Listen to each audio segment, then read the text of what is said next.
Hello there, friends, and welcome to episode 67 of That One Gaming Podcast. My name is Colin, but I'm otherwise known as Delicious Morsels, and here with me today is Lucas, aka Carnival9. How's Lucas doing today? Once again, another year passes. Yeah, I can't believe I haven't talked to you since last year. Yeah, that's crazy. You know, another person I haven't talked to since last year. Well, actually, that's not true because we were hanging out in the stream earlier this week. But Neal, better known as VMK89. How you doing, Neal? I'm doing pretty swell. Swell indeed. If you are new to this podcast, welcome. You can find us on Spotify, Apple, or one of the many other podcasting platforms out there where the three of us get together every other week to talk about a variety of topics in the world of gaming. And this week, 2025 is here. And you know what that means? It's time to count down our favorite games that we played last year. But before we get to that, it's also a tradition of ours in these episodes to offer a few gaming predictions for the new year and look back at last year's predictions to see how good or bad, usually bad, we did guessing at the year before. Anyway, so let's get right into that. Our predictions from 2024 were as follows. From Lucas, you predicted that there would be no news on Metroid Prime 4. And you were wrong. I was incredibly wrong. And you ate a very spicy chip about it. I did. Yeah, videos on my YouTube channel, Carnival9, That One Gaming Podcast. Watch me suffer. It's great. Yes. Almost died for the sake of a bet. Not for the sake of a bet. Yes. a bet with myself at that. Pretty much. Yeah. Because, I didn't find out until after I had already, bought and received the chip in the mail that, Pocky had since discontinued the one chip challenge after the 2024 run, or was it 2023? I think it was 2023 because you said that thing was mega stale. It was incredibly stale. Yeah. Unfortunately, someone passed away after attempting the Pocky one chip challenge. They admittedly had some pre-existing heart conditions, but spiciness is not a joke. Some lethal spice. It can potentially be lethal if you have a low spice tolerance. The capsaicin can actually, or in these incredibly super spicy peppers, could actually potentially cause your throat to swell shut. So if you do not have a spice tolerance, do not attempt with any of the remaining stock the Packy one chip challenge. Yeah. Also, at this point, if they have any remaining stock, you're getting a very, very stale tortilla chip. So it won't taste very good either. Yeah. But you had one other prediction last year, and that there was also going to be no news about a new Mega Man game. Yep. And guess what? Wasn't. There sure wasn't. Thanks, Capcom. Yep. Your predictions were very pessimistic, Lucas. Yeah. The closest thing we got was that Mega Man episode of that Secret Level series. Yeah, that was it. That was I haven't watched it yet, but going off the ones that I have watched so far, it's not enough. It's not enough. Yeah. The ones that I have watched so far I think the longest one was 15 minutes. They're very short. Ugh. Yeah. I mean, the ones I watched were good. The Dungeons and Dragons one was really good, but they're too short to try and tell a self-contained story. You need more than that. Yeah. Is it just Mega Man's Origins too? I have no idea because I haven't watched it yet. Right. Sorry.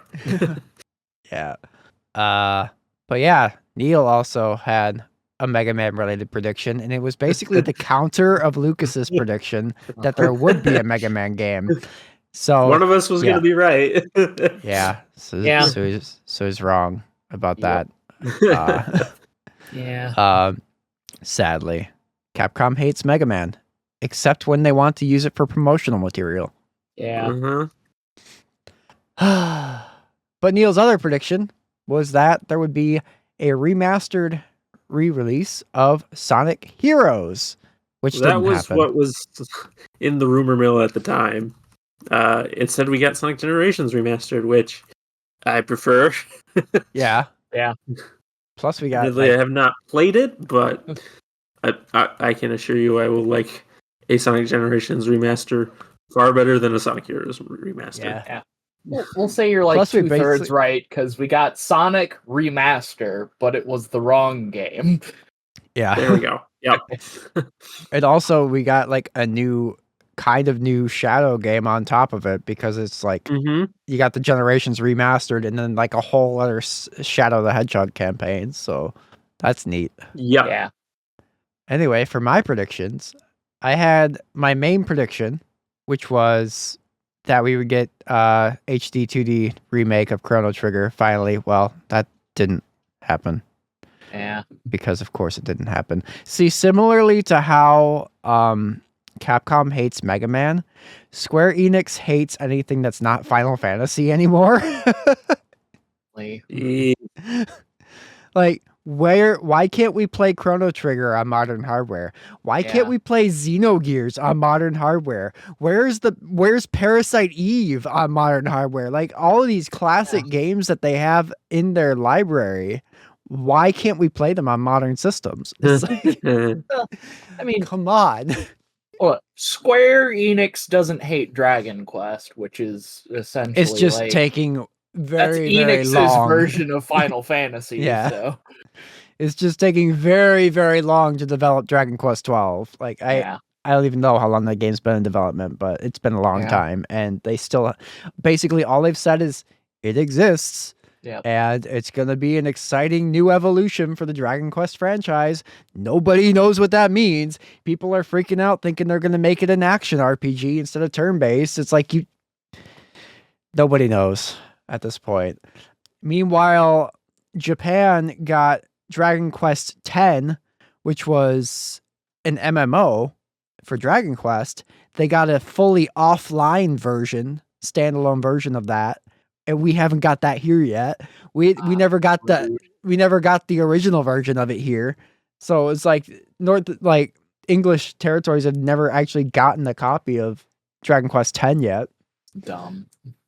And then you have basically every Dragon Quest before that, with the exception of like the first three, because they're remaking the first three in HD 2D. Dragon Quest 3 just came out last year in November. 1 and 2 come out in the spring, I think. The reason they're doing that is because, like, chronologically, story-wise, 3 takes place before 1 and 2. So they're like, play 3, and then if you play 3 and then you play 1, 2, there's like additional bonuses that you unlock in Dragon Quest 1 and 2 remakes if you played 3 first. So they went to the Metal Gear Solid school of releasing games in a timeline. Something like that. Yeah, because they're remaking Snake Eater. Yeah, because they're remaking Snake Eater first. They're like setting the timeline straight with the remakes, which is kind of cool, I guess. Yeah. So my main prediction, the Chrono Trigger HD 2D, obviously that can come true, but I have one really. Do it for Akira Toriyama at this point. I had one really off the cuff random prediction last year that did kind of halfway come true. And that was a Gundam Fortnite crossover. That actually happened this year, just not in the form I thought it was going to be. See, what I wanted, what anybody would have wanted, was just Gundam skins in Fortnite. What we ended up getting was a custom map with a team deathmatch game mode where each team can pilot either the Zaku or the Gundam from the series Requiem for Vengeance from Netflix. It was kind of a tie into that. So basically you had two teams, and then each team, like one person could get in the Zaku, one person could get in the Gundam, and then they're fighting and stuff. No skins, but it was still technically a Gundam Fortnite crossover. So Yeah. I love that my random off the cuff prediction is the one that won. Yeah. I didn't. I mean, I was basing it off of Transformers the year prior, so it was like, come on, Gundam was the next logical step from there. Yeah, that's fair. But I thought as soon as Call of Duty announced their Gundam crossover, and they did get theirs was skins. Yeah. I figured as soon as Call of Duty announced theirs, it's like, there's no way. There's no way. There goes the Fortnite crossover, and we still got something, so that's kind of cool. Yeah. I haven't played it yet, but the map is still available, so I think it's just something that's like permanently added to the game. Yeah. Which is pretty cool. But on to our predictions for 2025. Lucas, what are you predicting this year? Still no Mega Man. Okay. Yep. I still don't think Capcom will do it. Eventually you'll be wrong. Eventually. At which point I will probably also do something stupidly spicy again. Carolina Reaper. Yep. Yeah. Or like take a slug of the was it the Hot Ones Last Dab Pepper X sauce. Ooh. Pepper X is supposed to be, if I remember correctly, double the Scoville heat rating of the Carolina Reaper. Nice. Let's quick look that up. That's some nice spice. See, the Carolina Reaper, averages out at 1,641,183 Scoville heat units. And Pepper X sits at a nice, frosty, cool 2,693,000 Scoville heat units. It's kind of hot. Yeah. Probably won't be able to taste anything for a week after that. Probably. Nice. I'm sure I'll be feeling it coming out the other end for about a week, too. Probably. The day after work from doing the one-hit chip challenge was kinda awful. Oh boy. Yeah. Oh boy. Yep. Neal, what are you predicting for 2025? Well, to make one of us be right again, I'm predicting a Mega Man will come out next year. Counter picking Lucas or this again. year. Yeah. Why not? Yep. And then I feel like this is a safer bet than my last Sonic prediction from last year. A Sonic Frontiers sequel or follow-up in some sort of way. All right. I feel like it's time for another like proper 3D mainline Sonic game. It's getting there. It's been a couple of years. Mm-hmm. They did release that like follow-up DLC. I forget if that was last year or year before. I don't remember. I think it was last year. I think it was the beginning of last year is what it was. Yeah. Yeah. But yeah, I wouldn't be surprised if they, if not comes out, at least announced. I'll say that. Well then, Colin. Well, my what are your predictions? 2025 prediction. There's a little thing called the Nintendo Switch 2 or whatever they end up calling it happening this year. Right. True. My prediction is that Final Fantasy VII Remake will be announced on the Nintendo Switch 2. Whether or not it comes out this year, I don't think it would, but I think they'd at least announce it for the Switch 2 because it's on PC. Yeah. It's not on Xbox yet. Yeah. I don't know how strict the Sony deal that they have is. I know obviously that's part of the reason that hasn't gone to Xbox yet. But Nintendo isn't Xbox, so I don't know if Sony cares about Nintendo as much as they care about it going to Xbox. Yeah. I think it would be kind of funny if Final Fantasy VII stayed on the PlayStation for its console release exclusively. Yeah. Just for old time's sake, Well, I think it's definitely not going to go to Xbox until after the third part is out. And then I think Yeah. after that, No. they're probably going to do like a big box set where all 3 parts in one for Xbox. And then obviously there'll be a re-release for the PlayStation with them all in one package and stuff like that probably. But I think it could show up on the Switch too. It could. Yeah. Like I said, Nintendo is not Xbox, and I don't think Sony looks at Nintendo the same way they do Microsoft. So we'll see. Anyway, that's our predictions. We'll see in approximately 365 days how well we did. Well, I only got one prediction out. Well, if you got another, let's hear it. Phantasy Star 5, and I will also do a shot of Pepper X Last Dab sauce if Sega follows up with that. What if both happen? Do it Two at the of same them. time? At the same time? I will suffer for your entertainment. Line the bottom of a shot glass and fill it with spirit of your choice mixed together.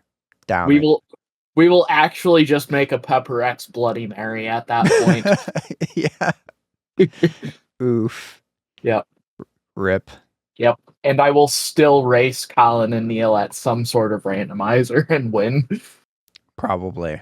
And if I don't, I'll do a third one. Oh, God. Oh, God. Anyway.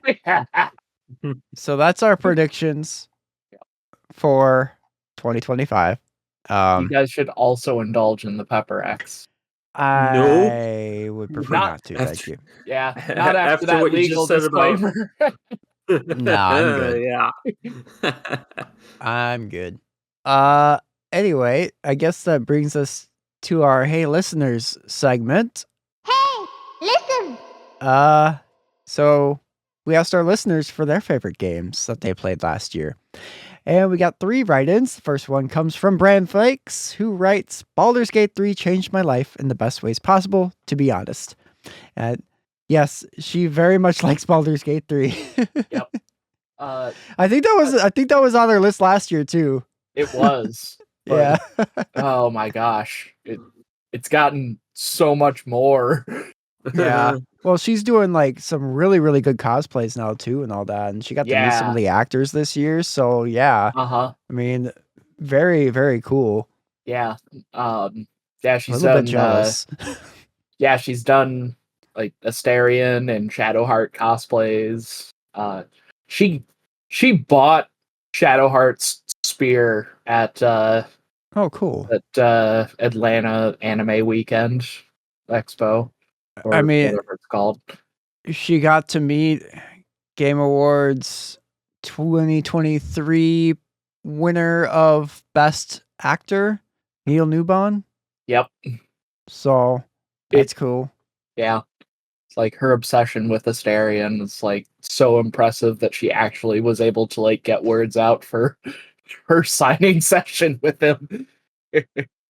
Yeah, that's always hard going to meet someone and then being like, it's like the entire line you're thinking of what you're gonna say, and then you get up there and you're like, what? You just forget how to speak to people. Yeah. That's happened to me more times than I can count. Yeah. Yeah, it's pretty safe to say that my sister is obsessed with Baldur's Gate 3. It's a really good game. Yeah. How deep into my like DM history with my sister should I go with this? It's really funny. Anyway, our next writing comes from W. James MCI, who writes, I'm going to list 2 games. One well-known and the other slightly less well-known. The first is Metaphor ReFantasio, which which is a fantastic blend of Shin Megami Tensei and Persona that is also unique and its narrative is excellent. Second is Slay the Princess, The Pristine Cut, a hugely narrative game. It's best to go into this game with as little knowledge as possible. Yes, it's one of those games. Those games? So I won't say any more, except that the art, music, and narrative are all excellent. I What do think you I mean by remember those seeing games. I don't know Like either, but I Undertale remember kind of thing. seeing I remember seeing a trailer for Slay the Princess. Yeah. And it looked Yes. really cool. So I'm gonna take your word on what you're saying, but I'm not going to look up anything about it. Yeah. Yeah. Also, Metaphor. Total agree on that. That is fantastic game. I might talk about it later. I don't know. We'll see. Metaphor We'll find Fantastico. out. We'll find out. Our last write-in comes from Jazzy, who writes, "Best game I played in 2024, Final Fantasy VII Rebirth, no doubt. But I won't go into details here. If you want to hear my thoughts on this, check out the 2-part TOGP side quest Final Fantasy VII Rebirth review, where Colin had me on as a guest to discuss our in-depth thoughts on what ended up becoming my game of the year. Yes, go listen to those. We have 6 hours worth of recorded content of just me and Jazzy talking about Final Fantasy VII Rebirth. You should check it out. It's not 6 hours all in one stretch. It's 2 podcasts worth, but you get it. Anyway, Jazzy Is continues. this Mega Man 9? Because that sure seems like Plug Man. Jazzy continues. Instead, I want to talk about my runner-up, Astrobot. This little guy continues to impress. Team Asobi really knows how to respect and honor the PlayStation legacy. Even with nearly 200 cameo bots in the game, out of 300 total at time of launch, I never got tired of finding another classic PlayStation-themed bot to rescue. And the cameos aside, the game just feels good to play. It's one of the best feeling platformers I've played in a while, probably since Super Mario Odyssey. The movement is tight, the laser jump feels good, not to mention all the fun little gadgets you get to use throughout the game. Every level feels unique and never gets boring or outstays its welcome. And the boss fights, my god. These have some of the most fun and well-designed boss fights I've ever seen. My absolute favorite bits are the 5 special levels at the end of each galaxy where you take on the persona of a classic PlayStation hero in a special level dedicated to that hero's franchise. I won't spoil them here, but they are really something special. Astrobot is also very good. I didn't finish it last year, though, so it won't make my list because I restrict my lists to the games that I actually finished. But it's definitely worthy of a mention, and yeah, it's a game I'll probably finish this year, maybe. I just wasn't in much of a platforming mood last year around the time it came out, so I didn't force myself to play it. Yeah. As a But I scorned bought it to support it. As a scorned Mega Man fan, I also wish that Sony would bring back some of these dead franchises that they cameoed in Astrobot instead of just using them as cameo bait. Mm-hmm. Yeah. Join me, my sense. PlayStation brethren.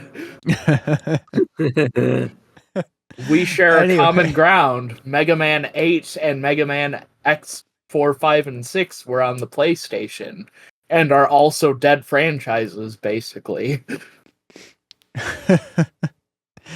Okay. We're not so different, you and I. Thanks everyone for the write-ins. Let's get into our favorite games that we played this year. So, as you may know, if you've listened to these episodes before, typically we do things in threes, but for these episodes, we like to count down our 5 favorite games that we played in the year prior.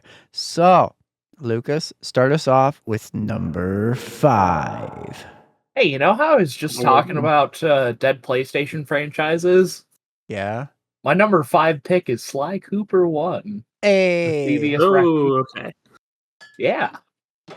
So, this was sort of a groundbreaking year for me in terms of gaming because I actually got to play and experience some of the PlayStation 2's like flagship franchises for It's the about first time. Mhm.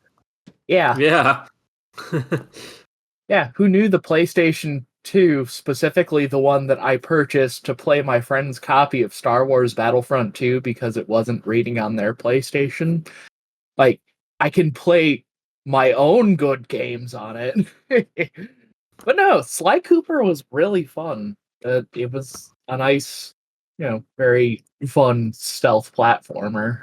Um, like I enjoyed the story of it as well. Sort of a kind of like vengeance, revenge, but or plot, but also like just Sly being Sly. It's like all of his interactions with Carmelita Fox were hilarious.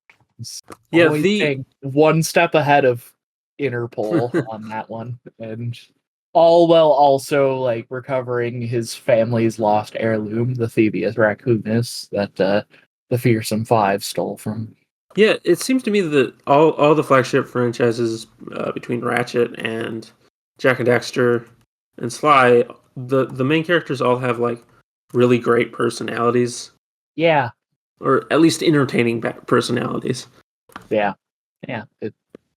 Having played the first Sly Cooper and like I don't know which of the games in the series that my friend James had played, but he had always told me that he had liked Sly Cooper games, at least the ones that they had played. But Hmm.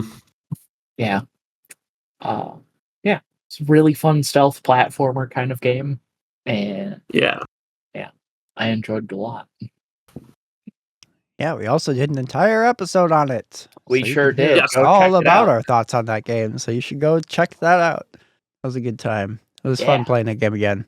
It was. And now Sly For 2 the and first 3 time. are also yeah, it's about time. Yeah. But Sly 2 and 3 are also now available on the PlayStation Network on PS5 finally. So Wow. that's awesome. Yeah, and to be the plug guy here, if you're looking for a Sly Cooper episode, it's 55. Yeah, that one. Yeah. Hmm. I only have a PlayStation 1 and 2, so like I guess I'll just have to buy the originals.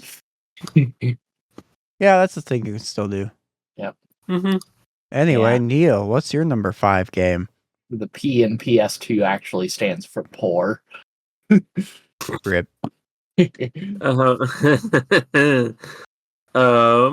My number 5 game is 20XX.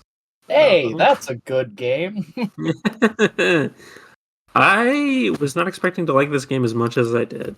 Given that roguelike lights haven't been my favorite thing. I mean, I liked Hades okay, Yeah. but a roguelike platformer was exactly my cup of tea. I had Yeah. a ton of fun with this one, to the point where I didn't play Sea of Stars as much as I should have because Yeah. I was so into 20XX. But yeah, we also did an episode on that. That was our indie sample pack episode. Yeah, number 2, which was episode 53. But yeah, 20XX was a cool Mega Man like, and I'm interested in 30XX. I think it is out of early access. Yes. So yeah, I definitely would be more interested in that now that that's true. Yeah. But yeah, if it comes on sale on Switch, I'll probably pick it up at some point. But yeah, definitely a interesting take on a Mega Man game. And hey, if Capcom isn't going to make Mega Man games, then why not have fans make them instead?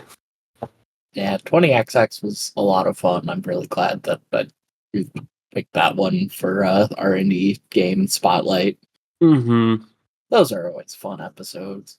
Yeah, I will say the graphics didn't look as good as I thought or that I was expecting. Yeah. But I think that's more because I had seen footage of 30XX and that game looks real good. Yeah.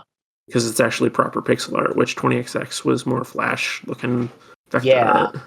Yep. Which, all things considered, though, like it still looks decent as sort of Oh, a yeah. like sort of Flash game-esque Mega Man game. Yeah, if it was a proper Flash game on Newgrounds or something, I would not complain at all. Yeah. But yeah, that is my 5th pick. Colin, what is your number 5? Well, it's already kind of been mentioned in this episode once in our Hey Listeners segment. Metaphor Refantasio. There we are. For starters, I wasn't expecting this game to fall this far on the list. But also, a couple games I played very late last year kind of snuck in ahead of it, which is why. But it still made my top 5 because it is that good. It is a completely new IP from Atlas, the developers of Shin Megami Tensei and Persona. Shares a lot of influence with those games, a little bit more than I was expecting going into it. And at first I wasn't sure how I was going to feel about that, but as soon as I was like, you know what, I love Persona, so why is this a problem? As soon as I let go of that, it was like, okay, yeah, this game is phenomenal. The story is excellent. It tackles a lot of really, really deep issues like racism and democracy and stuff like that. And just, it's really, really good.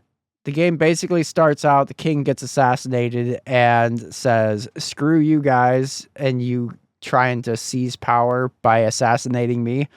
I'm inventing democracy, and sets off this giant globe-trotting adventure to go across the world to basically gather support to make you the new king of this now democracy.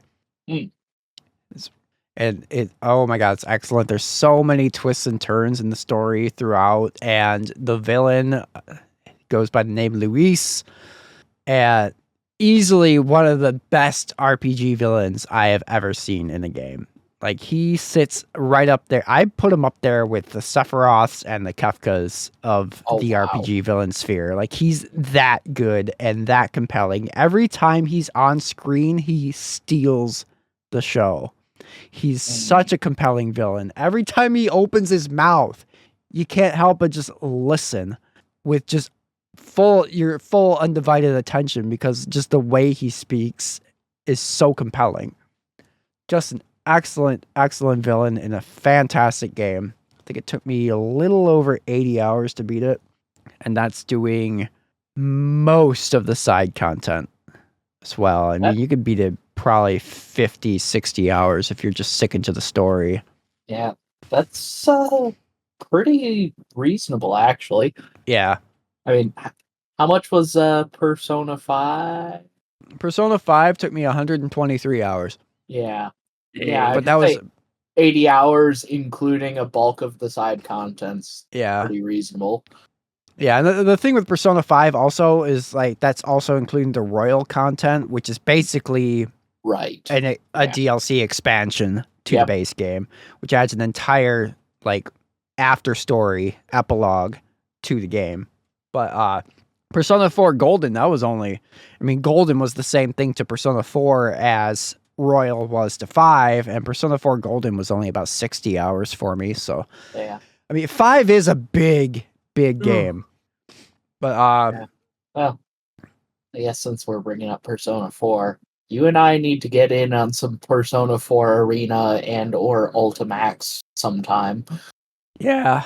Yeah, now that I finally beat... The main reason I was hesitating to play Ultimax was because it was technically a story sequel to Persona 4, which I had not yet beaten at the time, but I beat it this year. Which means I can play Ultimax this year. I can play it now. Let's play Arc System Works fighting games together. It's great. That's a thing we can do. Yeah. The main reason I never bought Arena was because I was holding out for some kind of physical release on the Switch or whatever. And the only one I could find was Japanese region exclusive, and it didn't have any English text or anything in that version of the game. So that kind of made me a little sad. Yeah, understandable. Yeah, but also, so maybe I'll just... That was how Max introduced me to Under Night in Birth. Nice. That they bought the Japanese version of Thunder Knight before it released to English locales on PS3, and that's how we played it. Yeah. So maybe I'll just pick it up on Steam or something at this point. Yeah. We'll see. I do. Yeah. That does remind me I do need to play that one now because I Yeah. can. Yep. Um. I'll join you. It'll be fun. Yeah. I love a But good fighting game. It's like Yeah. Virtua Fight that's releasing a new game. Yeah. Yeah. And the Yakuza devs are making it. Yep. It's crazy. Yeah. So clearly we need to play my copy of Virtua Fighter on the 32X sometime to celebrate. Clearly. But yeah, that's my number 5. Metaphor Refantasio. Lucas, what's your number 4? Number 4 is another That One game. Whoa. Whoa. And another PlayStation 2 game. Whoa. Yeah. Look at that. Look. Okay, everybody. Wow. Yep. This guy right here for years Mr. does not Nintendo play over here. PlayStation games. The second we set him down and force him to play PlayStation games, 2 of them make his top 5 games of the year. 2 of them. Anyway, resume. Ratchet and Clank Going Commando. That's a hell really yeah. good game. It's a really good game. Yeah, It's all We right. still need to sit down and play Ratchet 3's multiplayer at some point. we do. We got too distracted by Sonic 06's multiplayer last time. Oops. We did. So yeah, we still need to play that sometime. But yeah, Mhm. Ratchet and Clank Going Commando was a lot of fun, except for where it wasn't. Yeah, right. There were some very grindy parts of the game, but I mean, I'll forgive that because overall, the entire experience of it was great. Yeah, Mhm. outside of the spikes in difficulty, it is a very excellent game. Yeah. I think they just got a little bit weird. They got a little wild with the balancing in the later half of the game, and Yeah. it really sucked. the snow levels. Oh god, that was Anybody? terrible. Those stupid, what were they? Walruses or something? I think they were supposed to be Yetis or maybe polar Yetis, bears? yeah. I think they were probably Yetis. It's been a minute. Yeah, they were. But You're yeah, right. oh The my Yeti god. Award was a thing that Yeah. happened. Oh god, it was Of- awful. Yeah. The like Planet Greblin, the ice world. Mm-hmm. Yeah. I'm Planet- sure I mentioned this. Planet In the Snivlack episode. in particular was a absolute Yeah. dumpster fire, but once I got Awful. past that, the difficulty spike kind of calmed down, and like I was Mhm. able to just smooth sailing ish for the rest of the game. Yeah. I'm sure I mentioned this in the actual episode, but the Yeti Award was a thing that Insomniac made after that game because it was like an award to whoever made the worst part of whatever game they were making. And that Yeti level was made in 3 days from scratch Wow. because they had that much of a time crunch. Yeah. Yeah, that's They should have cut it. Well, is that? But like, there's things that you need to get in that level, so they couldn't They do should have that. moved them somewhere else. man. Just have it magically show up in your inventory. I don't know. Maybe God, that dialed level was bad. back a little. Yeah, it definitely did not have enough playtesting. Maybe they should have Clearly. play Yeah, not tested really. it once. Yeah, Because I feel like one time through that level Like, is enough yeah. to be like, oh god, this sucks. yeah. Well, that's the thing. They knew it sucked. They didn't have enough time to fix it. Play test it once versus play test it at all. Yeah. But So, no, yeah, that introduced me the to best game the, of our lives or of Lucas's is complaining nonstop about. But no, really good game. Yeah. Yeah. It's kind of like with the Sly Cooper and the Thievius Raccoonus, like this introduces me to a franchise that I actually feel compelled to sort of continue on with. Mm-hmm. I mean, I've heard that the first game kind of has some like old game jank to it from Yeah, they had not found their our footing yet with Ratchet during that our one. yeah from our guest in that one game going Commando Jazzy specifically. Mm-hmm. Yep. Not to call But you no, out, but you do seem to be very kind of adverse to old game jank, and I'm very much not. I live and breathe old game jank. well, I'm sort of the same opinion about Ratchet 1. But because that's why I picked Ratchet 2 first, because I wanted to start with a good Ratchet game. Ah, So, yeah. that bad, eh? It's not terrible. It's You're just you're hyping it up to the point where I might really enjoy it out of spite. sure. It's a terrible game. You shouldn't play it, Lucas. You'll never enjoy it at all. Well, that's what they said about Mega Man 1, which is a terrible game, but I love it. Mega Man 1 is incredibly broken. Like, people that like good games probably will not like it. But yeah, I've really enjoyed Ratchet and Clank going Commando. And, looking at Insomniac's catalog, I've got quite a few to also further enjoy on the PlayStation 2. Mm-hmm. It'd be Well, you just nice. can't go wrong with Insomniac in general. For Yeah, the most I think part. historically, I think they've been the most solid of the PlayStation developers. I mean, I think Yeah, I'd so. say so. I- Part of it is they found like Ratchet on the PS2 and didn't switch to something else, so they just kept improving and Yeah. improving Ratchet's formula. But even Well, I back mean, on the they've done PlayStation additional 1, stuff. they had the Oh yeah, Spyro they definitely have. games, Right. and But like Naughty Dog went from what they had with Jack and Daxter and went to something new with the PS3, and so did Sucker Punch. Whereas, Yeah. That's what I'm saying is Insomniac also did the Resistance series in the PlayStation 3 Right. era. yeah, But and- they never left Ratchet. yeah. right. That's what I'm getting at. Yeah. Hear that, Capcom? They never abandoned the good franchise they created. That's not true. Spyro. Anyway, Neal, what's your number 4? My number 4. my first couple picks here are like Lucas picks. PlayStation. PlayStation. Phantasy Star Online. Whoa! I love that Whoa. game. I had so much fun. Specifically, the multiplayer is why this is on my list. Yeah, Yeah. the multiplayer was really fun. Freaking awesome. I enjoyed that so much. I love Phantasy Star Online.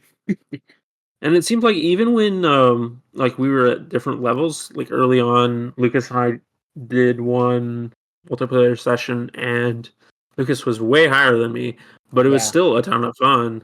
Yeah. Then there was that one night all three of us were playing, and then Neal just vanished. Yeah. Mm-hmm. I remember that. Yep. And then we're like, okay, it's fine. We'll just finish up this mission, and then we'll Right. get you back in the party. And that mission was like over an hour long. Uh-huh. Good times. I remember that. Yep. I had actually blocked it out of my memory, but you brought it back. Oh. You're Oh, welcome. what was that quest? It was something like today's rate or something like that. But it had like this weird character shrinking mechanic. Oh, yeah. That's right. So like for a bulk of that quest, I had to be like miniature size. Uh-huh. Yep. That was a matter of figure out what to do once you were miniature sized. Yep. And then you had to have one person stay full size because when you're mini, you do less damage to enemies and stuff. So you had to have a full size person just to fight off mobs. Yep. You move significantly slower too because you're small. But because this Right. was based off of a Dreamcast game, you could attack and still move the normal amount of distance forward that you would when you attacked. So, like, doing a 3-hit combo moved me forward faster than just walking. Wow. Yep. But yeah, that was a lot of fun. At the end of that quest, Colin and I got into, like, some straight up, like, DPS tank strats to finish it. Yeah. Like I was basically just playing straight heals for a moment. Yep. That was a Yeah, lot of fun. Yeah, because like the later half of that level, once you're done with all the mini-me stuff, you get in this room and it's just really, really strong mobs Yep. that spawn in, and they just keep spawning. There was I so think it was a many solid 10 Xenopede. minutes. I think it was like a solid 10 minutes of just nonstop mob spawns. It's like, Yep. what is going on here? Yep. It's like you were keeping me alive. I was using a sword for like damn crowd control reasons. It's like any opportunity you could where you weren't casting Resta on me, you were firing your handgun. Yeah, it was wild. It was fun though. That was really the moment that like the multiplayer really clicked. Yeah. Mm-hmm. Unfortunately, Neal wasn't able to be part of that. It would have been Mhm. great. It would have been awesome with 3 people. Mm-hmm. But yeah, it's like once you get into a point where like you're really like fulfilling roles in the game's multiplayer, that's when it's like really, really good. Yeah. And you're not just like everybody's just like kind of swinging, doing their own thing and stuff. When you're actually like doing a role, it feels so good. Yeah. Mm-hmm. I love PSO. Yeah. We know. Fantastic. That's why we let you have an episode on it. But no, it's a very, very good game. Yeah. I'm glad we spent some time playing it this year. Yeah. So much fun. Should maybe try and find some time to spend some more time to play it this year. Maybe. Yeah. I've already got another 20-year-old MMO on my plate though. I know. Oh yeah, that's right. And Might talk about that later. I don't know. I committed to that too, so yeah. We might talk about that later. I don't know. Yeah. We'll see. what? What? Whoa. What? What? I don't know. I My can't number believe 4? you played Eve 9,000. Online. What? I can't believe you played Eve Online. Sure. Wait, Uh, no. Was it EverQuest? Yesn't. Anyway, my number 4, right? Yeah, because that was Neal's, even though it was Yep. Lucas's favorite game. It was Neal's number 4. Yeah, Right. It was my pick. Anyway, Shout out to Neal for letting me get in game number 6. And 7 with 20XX. 7. Yeah. Number 4 for me was one of the games I mentioned came in very late last year. In fact, it was the very last game I beat last year. Indiana Jones and the Great Circle. That game is incredible and not at all what I thought it was going to be when they first announced it. Like, obviously, it's like nowadays we have the Uncharted's and the reboot Tomb Raider series and stuff. So when you think of a game in the vein of Indiana Jones, you think of those 2 games first. And like that's the formula that you would expect. But what they did with the Great Circle was something entirely different. And it ends up playing a lot more like a first person stealth game in a lot of areas where there's a lot of like disguising yourself as NPCs, sort of in the vein of like a Hitman game and stuff. So there's like so many layers in this game that I wasn't expecting to be there, in addition to the like exploration and the puzzle solving. And then you just get to the fact that this is like basically just like the lost 4th Indiana Jones movie that never existed back then. Right. It's so well written, well shot, well acted. Troy Baker, who voices Indy, sounds indistinguishable from young Harrison Ford. Like, you wouldn't know this wasn't just somehow they stuck Harrison Ford in like a machine that turned him like 40 years younger in him voicing this character himself. Like, you wouldn't know. It's that good. Nice. And just like some of the locations that you go in the game, I mean, you have your like desert level in Egypt and you get to see the Great Pyramids and stuff in the background and all that, and that's cool stuff. But there's one location that happens sort of toward the later portion of the game that I'm not going to say what it is, but I'll just say it got me very, very excited once I realized where we were, for reasons that I will not say right now because it would spoil where it's at. But for me specifically, I really, really love that area because of reasons specific to me. I'll just say that. But it was also the level design itself was phenomenal and stuff. And there's like a bunch of different side objectives that you can do in each area, and they all work seamlessly in with the story, so that way you don't feel like you're doing side content. It's so good. Like start to finish, I did most of the side stuff. Basically, the only stuff I didn't do was all of the collectible stuff. Like, because I just don't tend to go out of my way for collectible type stuff. It's like I'll get it if I see it, but I'm not going to go out of my way. I feel like people probably know this about me by now. But all of the like actual like non-collectible side quests, I did all of those and stuff. The game took me about 24 hours to beat, so it's a pretty decent yet reasonable length as well. It didn't feel like it was going longer than it needed to be. But God, it's so good. I think story-wise, I think it takes place between Raiders of the Lost Ark and Temple of Doom. I'm a little bit rusty on my like actual Indiana Jones timeline of that original trilogy, but that's where it feels like it slots in. But yeah, there's a couple twists toward the end of the game, like kind of like is Indiana Jones is known to do. Like you have your quest that you're going on, and all of a sudden it turns into this like big fantastical thing, and it's like you're looking for like the Holy Grail all of a sudden and stuff like that, you know. So there's some really cool twists in this game. It feels so much like a long lost Indiana Jones movie. I cannot recommend this game enough. It is phenomenal. Phenomenal enough to crack my top 5, even though it was the very last game I played last year. Wow. Dang. So. And above an Atlas RPG at that. Yeah. It was really good. Really good. But anyway.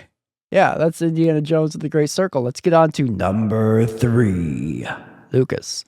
Well, let's see, for my number 3 pick, a bit of an odd one. It's technically a ROM hack, but it was a Pokemon Kanto expansion pack. Hacks! Yeah. It's a ROM hack of Pokemon Red, based off of the Pokemon Red V compilation that, well, I mean, as the name implies, expands a whole lot on the sort of like base Red and Blue Pokemon experience.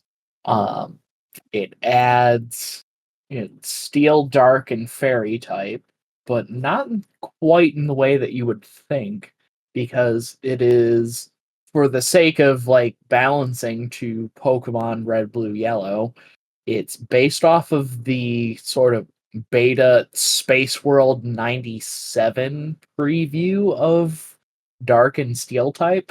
So Steel doesn't resist like everything.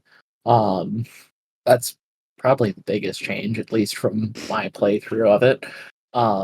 Yeah, Steel now is like weak to electric and weak to water, and resists fighting, poison, rock, and fairy type.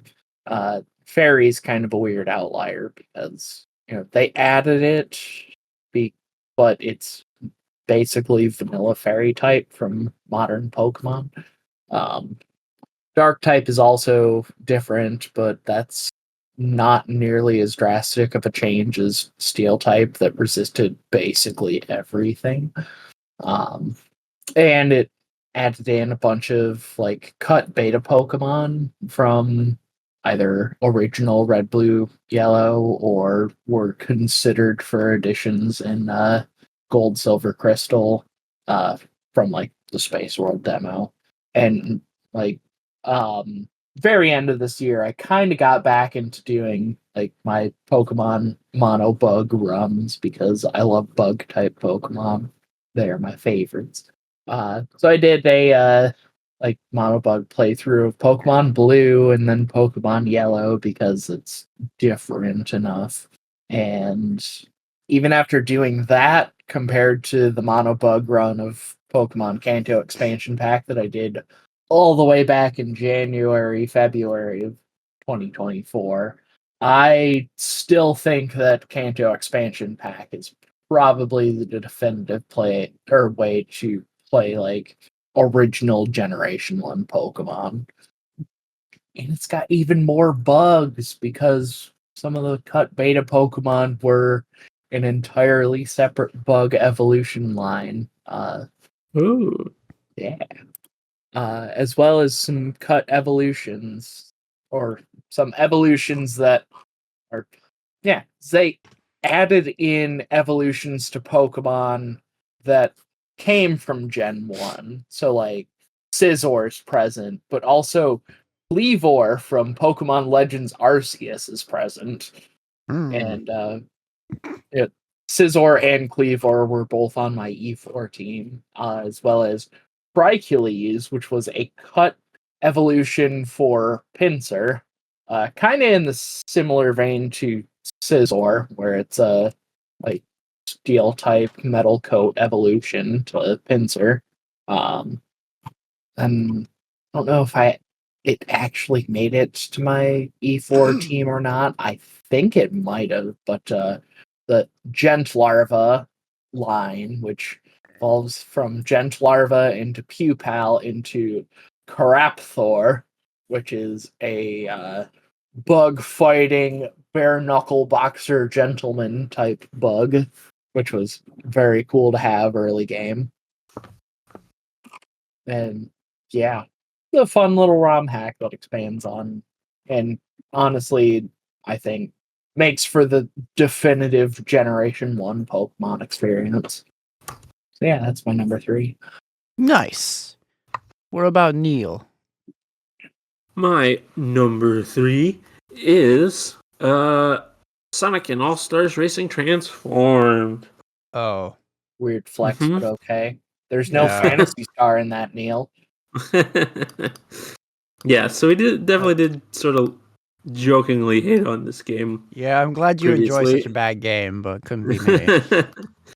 No, it is very much a very, very good Mario Kart clone. It really is.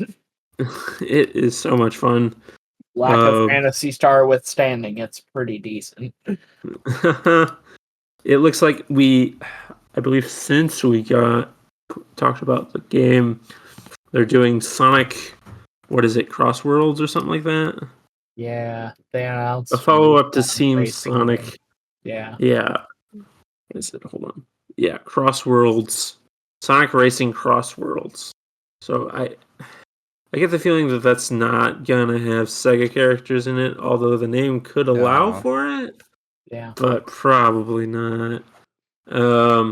Which is a bummer because having all the extra Sega characters and random other things that had nothing to do with Sega, like Wreck-It Ralph or Actual human Danica Patrick. That was a lot of fun. I definitely enjoyed playing a game where I'm Alex Kidd. But yeah. You mean the Alex Kidd games on the Master System? Hey, you can play some of those in the Yakuza games. Nice. Yeah, that's right. There's also no Yakuza. But yeah, once again, bad game. Bad game. Once again, like Ratchet and Clank 2, we're dissing on a very good game. Definitely, if you have a way to play this, I know that the Steam version of this game is hard to get multiple controllers going, like local wise, but it is available on PS3, Wii U if you're one of those people, and I think that about covers it. Actually, no, it's on Xbox. But this game actually does get like competitively challenging. Like there's a lot more under the hood going on than your typical Mario Kart. The single player, or what's generally single player, is definitely gets very, very hard going from what our friends said about it, playing single player. Yeah. The cool thing though is like literally everything in the game is multiplayer. Like even what's definitely aiming to be a single player campaign, you can play with multiple people. It's really cool. And we had a ton of fun just playing multiplayer and goofing about too. So Yeah. yeah, highly recommend this game if you can get your hands on it. Probably Xbox 360 and PS3 are the way to go. Although I'm sure the Wii U has some custom gameplay that the other two don't have. Yeah. Yeah. The All Stars Racing games were definitely an unexpected good Sonic game for the era. Yeah, Colin, what is your next pick? Well, guys, I played a lot of Yakuza games last year. A lot. In fact, my main goal for the year, because 2024 was the year of the dragon, so I made it my goal to make 2024 the year of the Leica dragon, where I caught up on the series. And doing just that, I did. I did catch up. And it was the last game that I played, the most recent in the series, that managed to crack my top 5 for the year. But really, any of them could have filled this spot. Is just, this is the one most fresh on my mind, and it was probably the most impactful for me just because of all the stuff that happened with Kiryu and all that. But Like a Dragon Infinite Wealth is my number 3 pick. This game was incredible. I think I spent over 60 hours in it by the time I finished it. Dang. I forget what my in-game clock was when I finished. It was like 60, might have been 70 hours now that I think of it. I put a lot of time in this game because it was worth it. It was so good. The game starts out, and what's interesting about this game is you are both playing as Ichiban and Kiryu. But it all is the turn-based style gameplay of the now modern Yakuza franchise that started with Yakuza Like a Dragon in 2020. But you get to a certain point in the game and you end up like swapping every chapter. You swap between Kiryu and Ichiban. Ichiban is in Hawaii looking for his long-lost mom, who he has never met because they were separated at birth. And Kiryu in Japan trying to stave off some other issues and also just kind of like relax a little bit because he has cancer. So a lot of Kiryu's gameplay is like his bucket list, things that he wants to do before he dies, and reminiscing and stuff on past events. So there's a lot of calls back to past games in the series. It gets very emotional. I cried a lot. This game was incredible. I loved it. It was such a great like capstone for the franchise at the point it's at right now. I just absolutely loved it. I think I hate like that these last couple years have done this so much, but like my like favorite franchises of all time have kind of like rearranged so much as I've kind of played like newer games, like newer franchises and stuff that I've never experienced before. So it was like after I finished Xenoblade Chronicles 3, like that pushed Xenoblade Chronicles up to be my like top 3 franchise. After finishing all of the Yakuza games, honestly, it was probably before I finished all of the Yakuza games. I was probably feeling this right around like 5 or 6. But that put that up there. I don't know if it's 3 or if it's 4, but it's probably 3. It might make number 2, honestly. I don't know. Like Mass Effect is my number 2 favorite franchise of all time, but we haven't gotten the new Mass Effect game in a very, very long time. So what it is kind of what it is. Meanwhile, the Yakuza franchise continues to grow and expand, and like I played through so many of them over the last 2 years. Yeah. Like I love this series so much. Kiryu is my favorite video game character of all time. Like, that did come out of this. Yeah.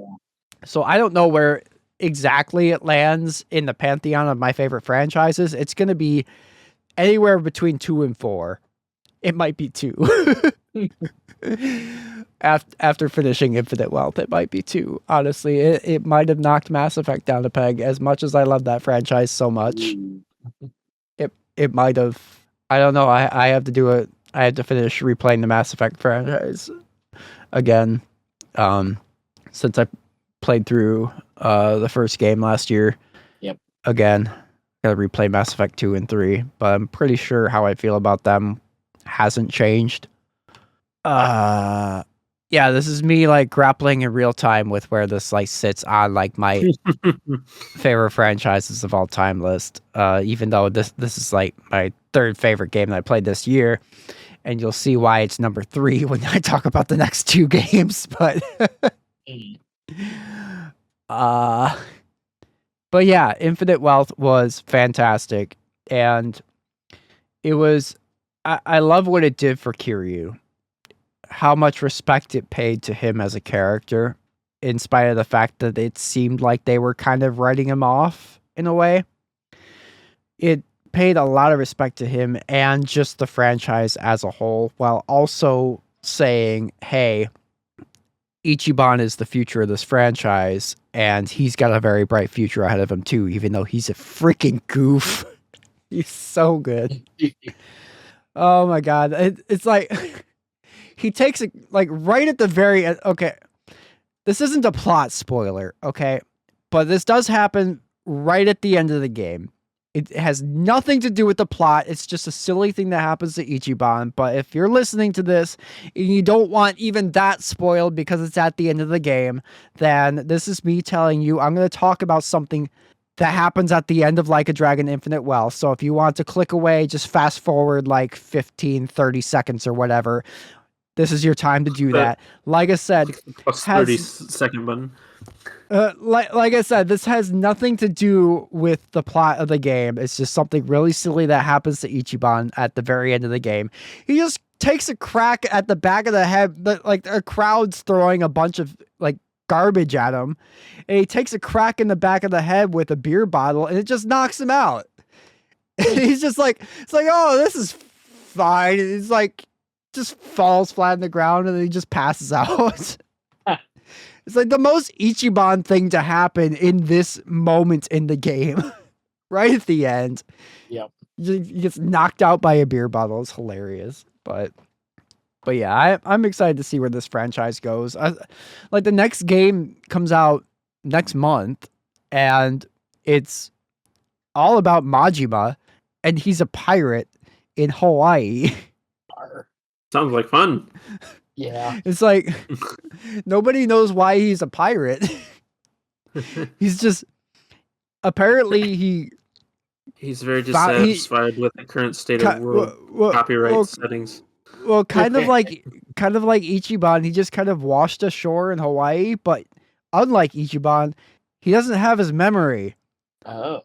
So at some point, I guess something happens in his brain because he's Majima, and he just decides I'm a pirate, I guess. But that game looks absolutely wild and fantastic, and I'm looking forward to playing that next month because because I'm caught up on this series now, so I can play them as they come out. That's so cool. I'm so excited.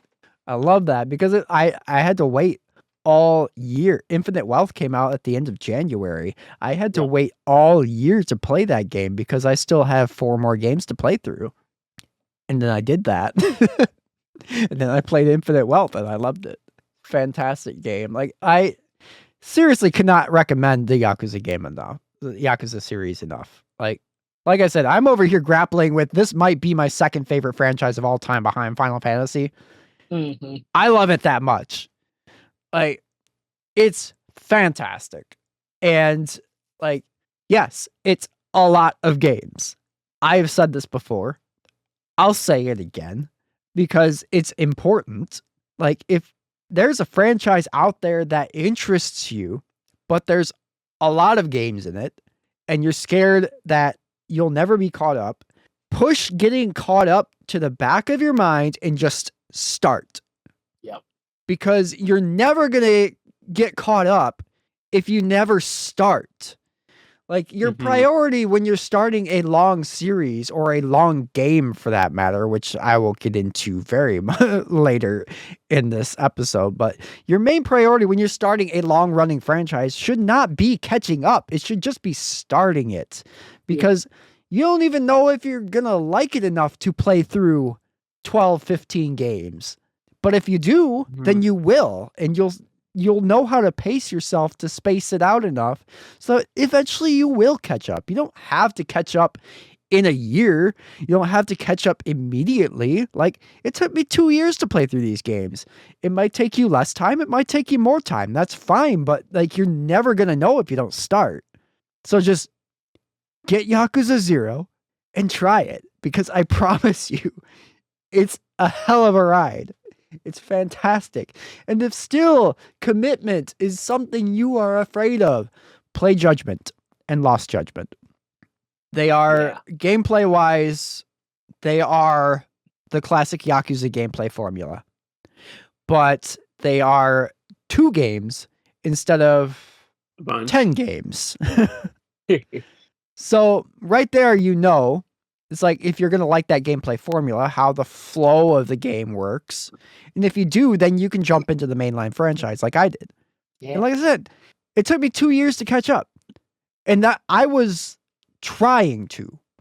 Like, and even still, it's like, I'm not playing these games like back to back to back to back. That's why it took me 2 years. It's like I spaced it out. Sometimes I would play a Yakuza game and not play another one for several months. Sometimes I would finish one and roll right into the next. It just depended how I was feeling at the time. But you're never going to get caught up in a franchise if you never start it. Yep. So anyway, I've last year 35 Mega Man games later. You played them all back to back though. I did. Oh boy. But yeah, it's a lot easier to get, well, I mean, difficulty aside, it's easier to get through a Mega Man game than a Yakuza game. Yeah. They're significantly shorter. Yeah. But anyway, I will step off my soapbox for now, I guess. I might climb back up on it later. You never know. Yep. We still have 2 more games to get through. So I'll step off the soapbox and go to number 2. Lucas. Anyway, Lucas, number 2. My number 2 pick for favorite games last year was Castlevania Aria of Sorrow. Yeah. I didn't know you played this. I forgot you played that. Yeah. So I think it was about the time that we were doing Metroid Month. We were doing a genre talk on Metroidvanias, and I figured I should play some Vanias to go along with all of my previous experience with the Metroids. So I did. And played through Castlevania Circle of the Moon, which I had owned back in, like late elementary, early junior high.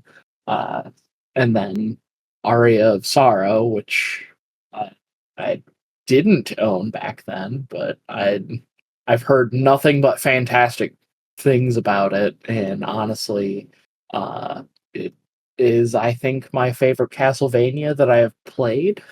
Nice. Dang. Yeah. Really enjoy the variety of weapons that you can acquire throughout the game. And I really enjoy the soul collecting system where enemies that you fight in the game have a chance to drop their soul, and because main character that you play as, Soma Cruz, is like reincarnation of Dracula, you can use the souls that you acquire throughout Dracula's castle to, strengthen your own power. Like, for example, if you get the nightmare spirit or soul, then if you equip it, then you can use your soul ability to have a nightmare horse charge across the screen to deal damage to enemies. Nice.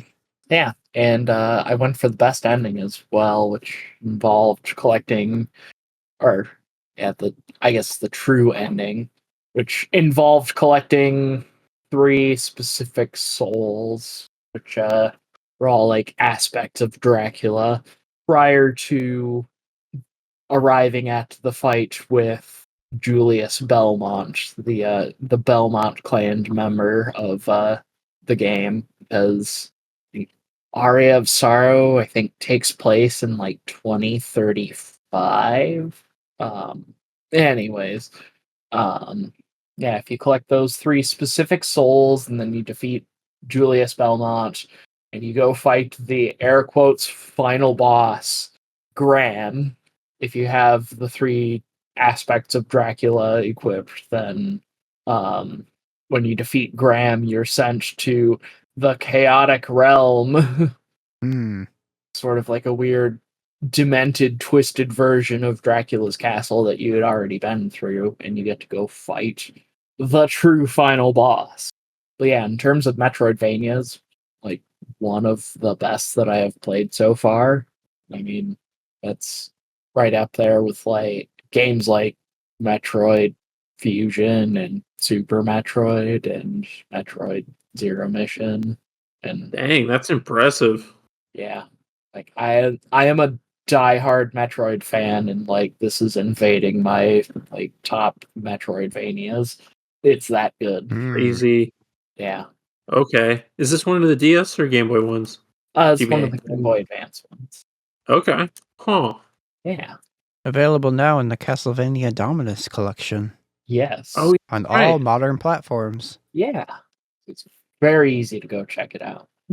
Wait, no, this was part of the Castlevania Advance collection. Correct. Castlevania Yep. Dominus collection is the DS games. Okay. That's the one I'm Let's see what they still did waiting there. for my copy from Limited Run Right. Games. I got my Advance collection already, I think. Yeah. Yes, I do. I think Aria of Sorrow is the cover art I chose. That makes sense. It's kind of cool that when Limited Run does It's- it, you can pick what cover art you want from any of the games in the collection. Huh. Yeah. And I think Aria of Sorrow had the most visually pleasing artwork to me, so that's the one I picked. That checks out. Honestly, I think Aria of Sorrow is probably the best of the 3 Castlevania games that came out on the Game Boy Advance. Mm-hmm. It's definitely the one I hear the most about. Yeah. Like, nothing against Harmony of Dissonance, which is like the one Castlevania game I haven't talked about from the Game Boy Advance with this, but like, Aria of Sorrow is just so good. Good. Yeah. So yeah, that's my number 2 pick. All right.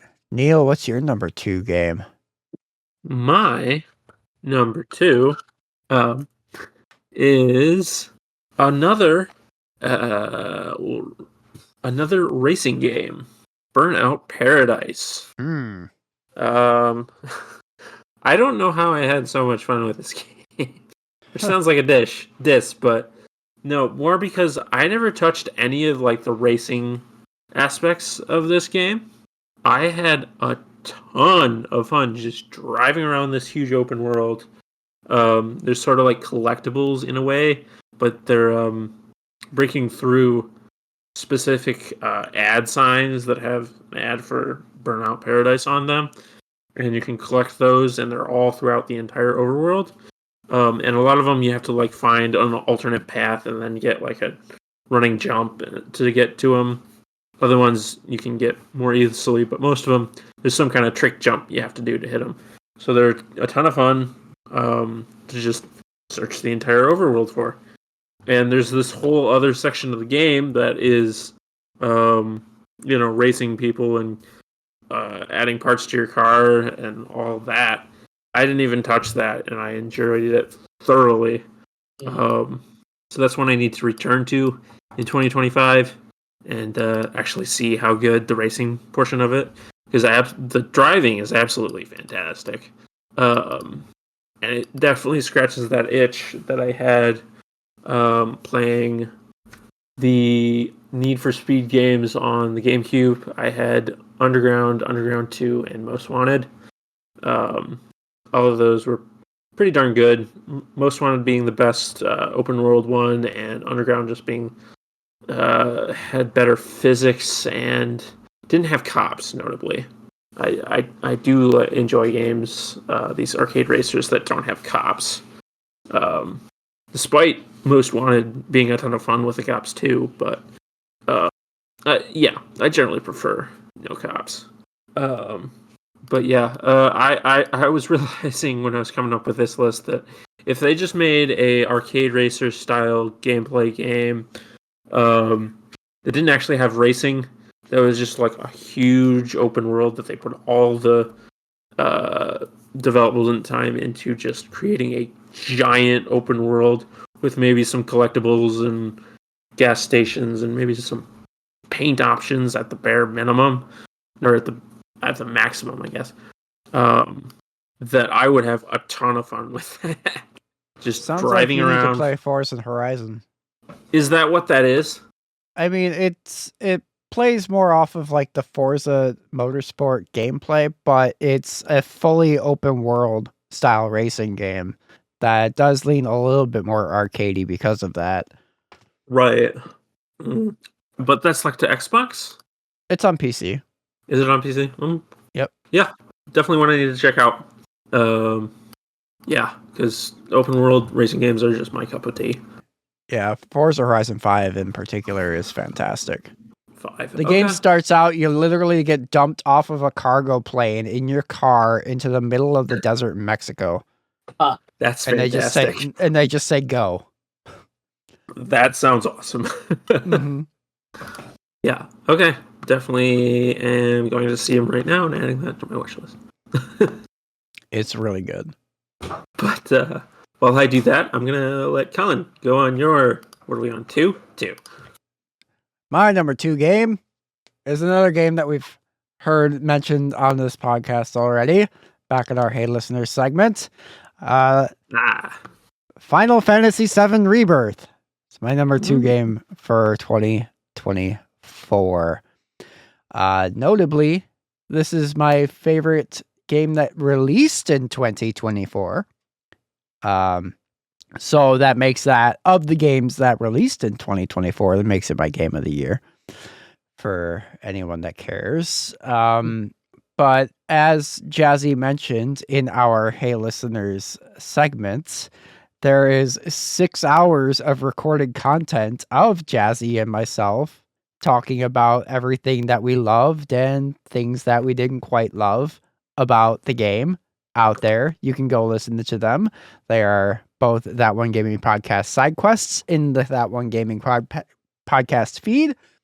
So I won't get too into the weeds with it here. I just want to say that optional content is not bloat, and that is all. I rest my case. So many people look back at this game and all they say about it is like, oh, it's too bloated, blah, blah, blah. There's too many mini games. It's like, okay, but 90% of the stuff that you're complaining about, you didn't even have to do. Yeah. And the 10% that they did make you do, all you had to do is try it. There are 2 chapters in the game where they force you to do a bunch of mini games, but really all they're asking you to do is try them. Well, they're telling you to try them because you have to do them, but you don't have to win.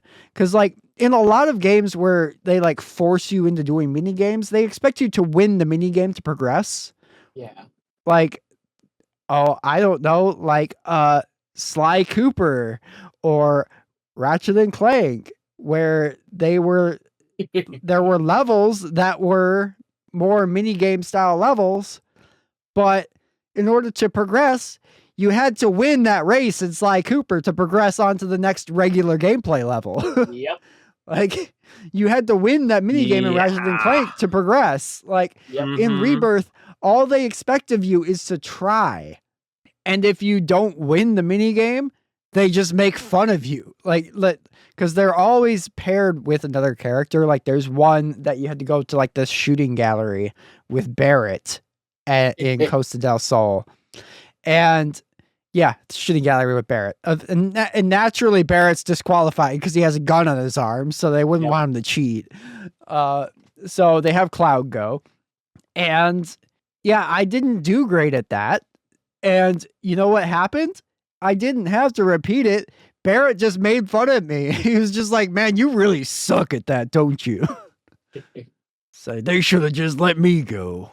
It's like, what's the problem with that? Yeah. Like, are gamers in the modern era just that like resistant toward like any form of like friction in their regular gameplay like path or something? Like, does a game now have to only be just one thing and that's it? Like, what is wrong with having a variety of mini games that they ask you to just try and maybe you do more time? Like, this is the thing with like the Yakuza games, and like, granted, all the mini games in the Yakuza games, they are all like, well, no, that's not true, because like, I'll go back to Infinite Wealth. Like, a lot of the early game in Infinite Wealth involves them stopping the story to introduce you to this random piece of side content that you might not even care about, but they still expect you to go through it as a tutorial so you can come back to it later as if you want to and stuff. And the Yakuza franchise never sees any sort of complaint about the mini games, and in fact, they are always like celebrated for the side content because of how weird it is. And yet, like, Final Fantasy VII comes around, and this game historically has like it gave us the gold saucer, the literal mini game location. In the Final Fantasy franchise. Like, Final Fantasy VII, you should know going into this, like, it has a history of mini games. So the Rebirth has a lot of mini games. You go to the gold saucer twice. So obviously there's going to be some mini games involved. Like, I don't know. It's just like a lot of people's like critiques of the game didn't really feel like critiques so much as just them being unable to control their own like gaming habits. Like, if you're not enjoying it, don't do it. Like, it's side content. And the stuff that, and like I said, the stuff that isn't side content, all you have to do is try it. That's it. Like, like, anyway. Yep. Once again, stepping off my soapbox. Yep. Final Fantasy VII Rebirth is a fantastic game. I loved it so much. I put 91 hours into it. And honestly, I can't wait to play it again. Eventually.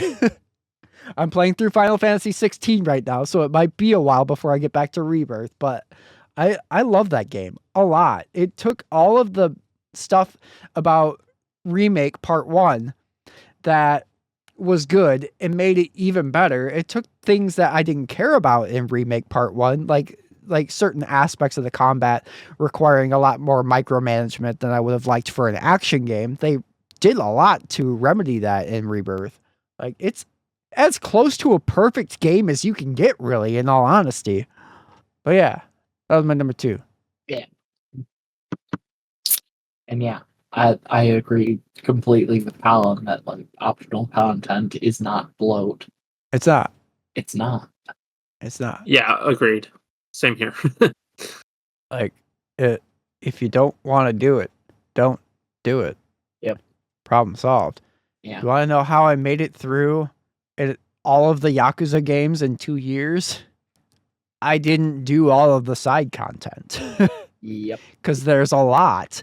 You will burn yourself out. Yeah. And that's just the issue I have in general with the completionist mindset. Is like, it's all well and good to chase after your platinum trophies and stuff, but sometimes if that's going to get in the way of you enjoying a game, is it really a good thing? Yeah. Is it worth that platinum in the end if you hate the game afterward when you otherwise kind of enjoyed it? Like, I don't know. That's why I will never be a trophy hunter. And Yeah. I prefer to enjoy my games. So if I get to a point where I'm not enjoying the game, I stop. Yep. And I focus on the parts that I do enjoy. Yep. That's why I haven't finished Sonic Frontiers yet. Uh-huh. But that's I'm not even gonna go there. That's way off the topic. But anyway, on to our next bit. So I forgot we had some honorable mentions that Yeah. I feel like I do this every year. I forget them until I forget them up front, so we put them before the number 1 slot. So It's a good honorable spot for 'em, mentions. so. Yeah.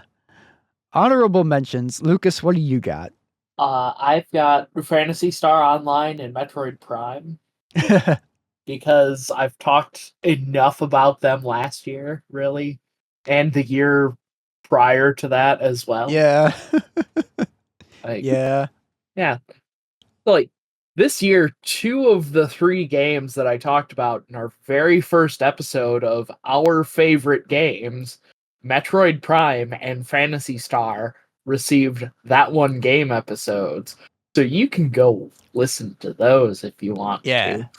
If you want to hear me talk about how much I love Phantasy Star Online and Metroid Prime. Yeah. But I very much do. Honestly, going into this episode now, I almost feel like I need to try and maybe improve my personal best for Metroid Prime again. No, you don't. Yeah. It's already Yeah. fast enough. Nah. It's fine.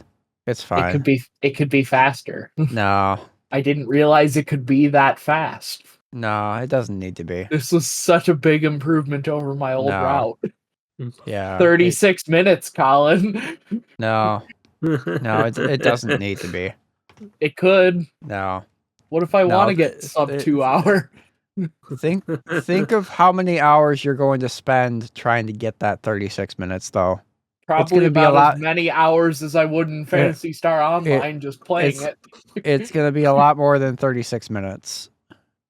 No, it's fine. Neil, I'll do- how about your honorable mentions? I'll do it again.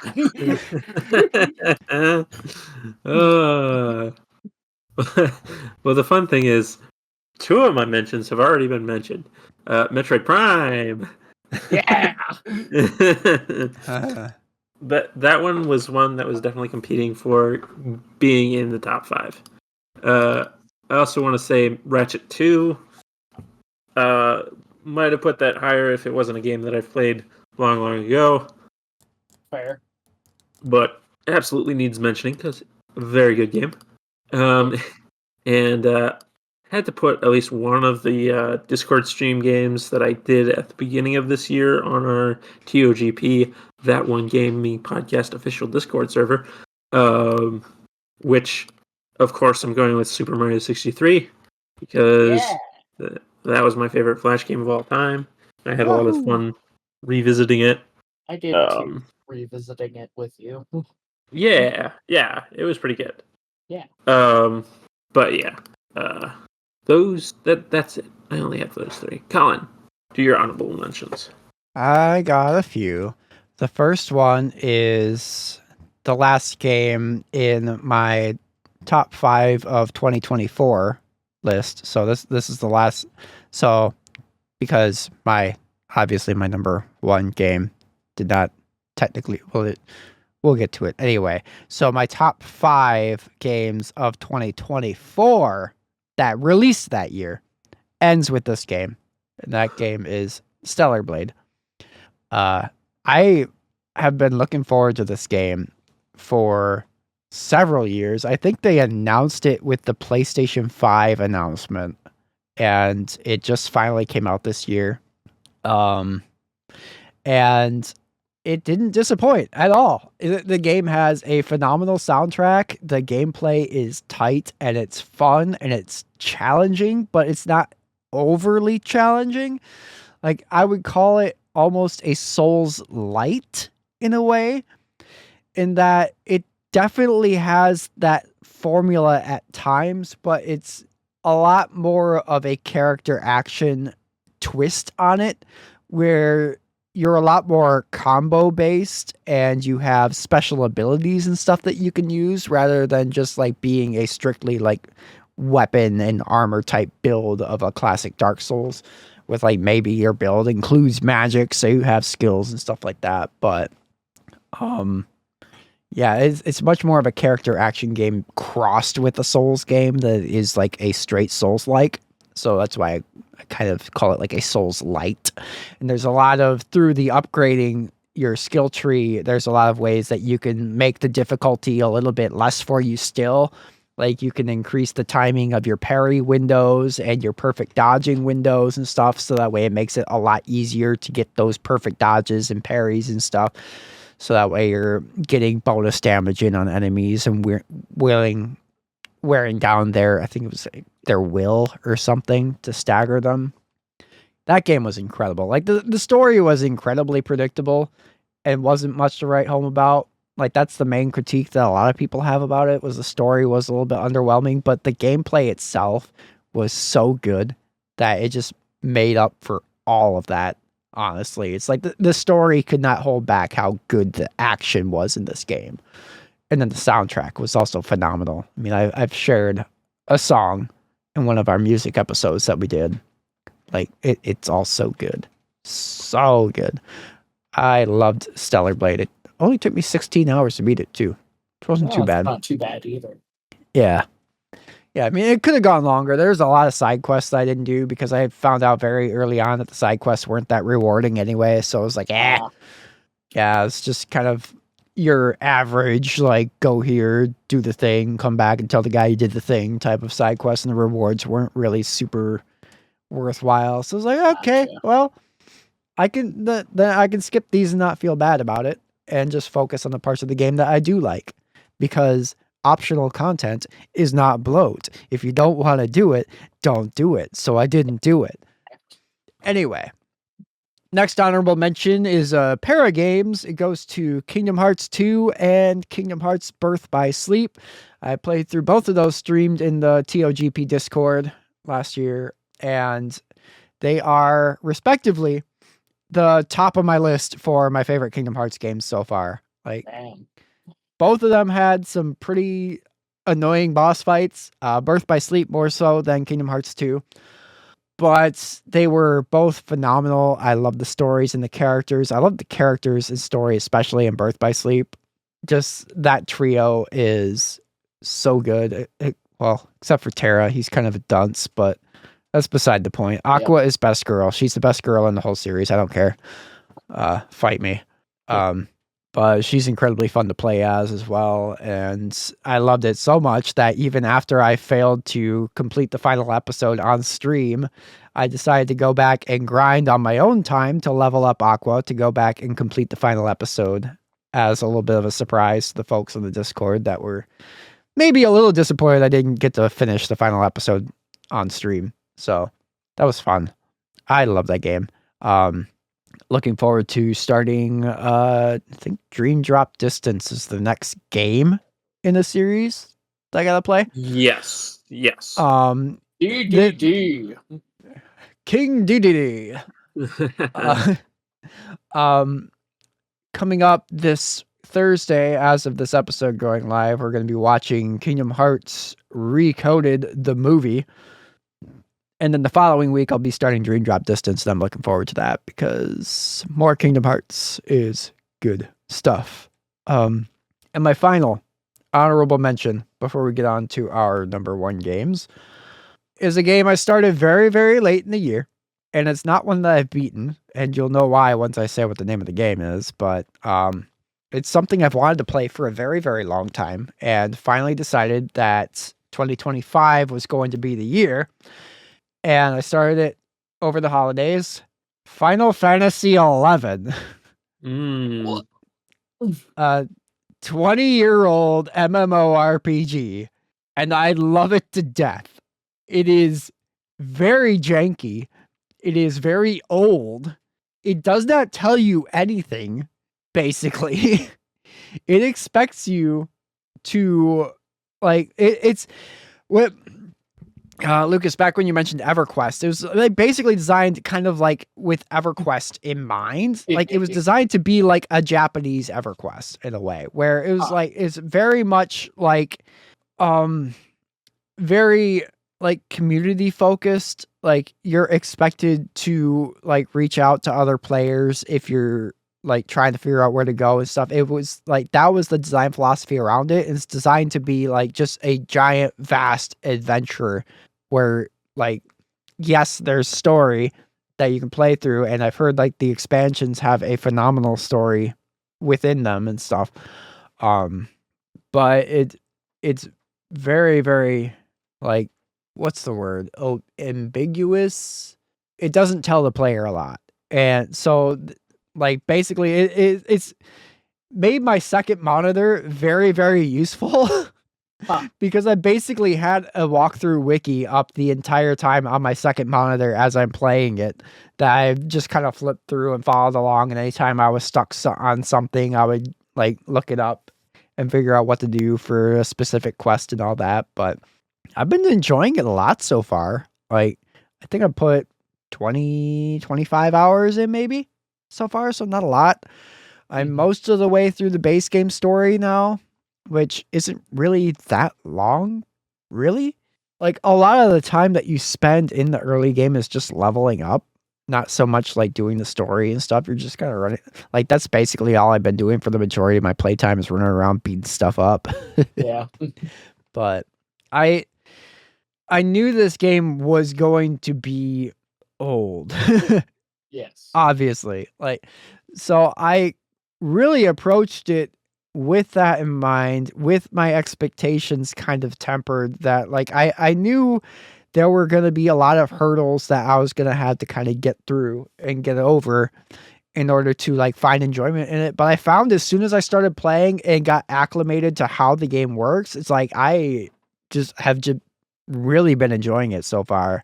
It's been a blast to play. There's an entire Discord community that I'm a part of all people from Blue Sky that play Final Fantasy 11, and it's a very active community and stuff. I haven't been as active in there lately just because I switched over to playing Final Fantasy 16 for other reasons recently, but yeah.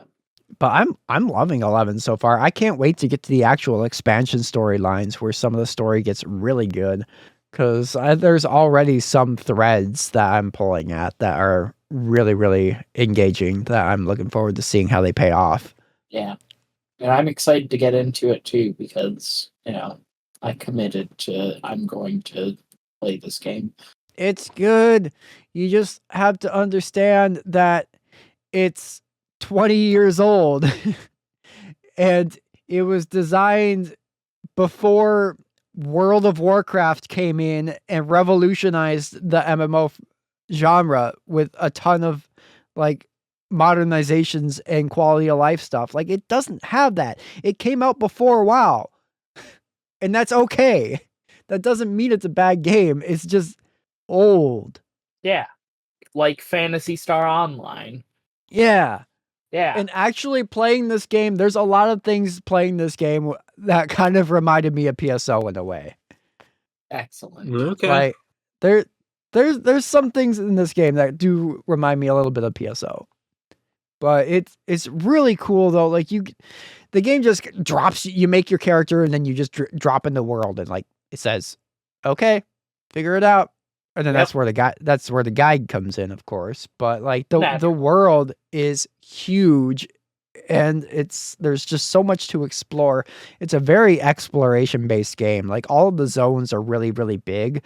Unlike PSO, like you're not going into like, you don't have like your forest, caves, mines, and like all your levels in the game are just variations of those. Like it's an actual like big, huge, gigantic living, breathing world, which when you factor in the fact that this game came out in 2002 on the PlayStation 2, it's impressive what they did with this game. And I am really looking forward to playing more of it throughout the year. Like I'm definitely not going to blitz it like I did with 14, but Right. I don't have an expansion to catch up for like I did with 14. That's true. So, they are all out already. Yeah. So, I mean, they are still actively supporting the game as well. I mean, there's constantly new login events and stuff. There's currently one going on right now. The game is only $10 and you get everything. And your first month's subscription is free. So you get at least 30 days to try it out. Yep. For $10. And I definitely got my $10 worth out of this game. It's and then some. It's been really fun so far. For as old as this game is, it's also scratching this curiosity that I have had for 15 years now, which is as long as I've owned a copy of this game. Ah! Sega jump scare. One Final Fantasy game that's just always been out of reach for me because, like, I grew up, I had dial-up growing up, and my mom wouldn't let me use her credit card to sign up for the free trial of the subscription and stuff. So it's like, it's always just been out of reach. So now playing it is like, whoa, finally I can experience this. And now it's like they've done a lot. I mean, it still plays like a 20-year-old game, but they've done a lot, as much as they could with the fact that it's a 20-year-old game to kind of bring it up to a modern standard as far as like quality of life stuff goes. Like there's a lot of like teleporting options that weren't there originally. Yeah. The leveling, the pacing of leveling is crazy. Like I was 10 hours into the game and at level 20 already. Yeah. Like it slows down once you hit level 30. The level pacing slows down a lot, but it's still like really, really well paced. I think I just hit level 50 the last time I was playing it out of 99 levels. So it's pretty well paced considering the amount of time I put into it to the level I'm at right now. But yeah, Final Fantasy 11 is my last honorable mention. It, depending on how far I get into it this year, you might hear about it on this episode next year. I don't know. It's hard to predict 365 days from now, but we'll see. But it won't be the last MMO I talk about on this episode. We'll just say that. Anyway, Lucas, number 1. My number one favorite game that I played for 2024 is Phantasy Star for the Sega Master System. Wow. Yeah. Speaking of old games. Yep. Probably the oldest game that will be a favorite game of 2024. Probably. Yeah. I am so thrilled to have completed this game finally.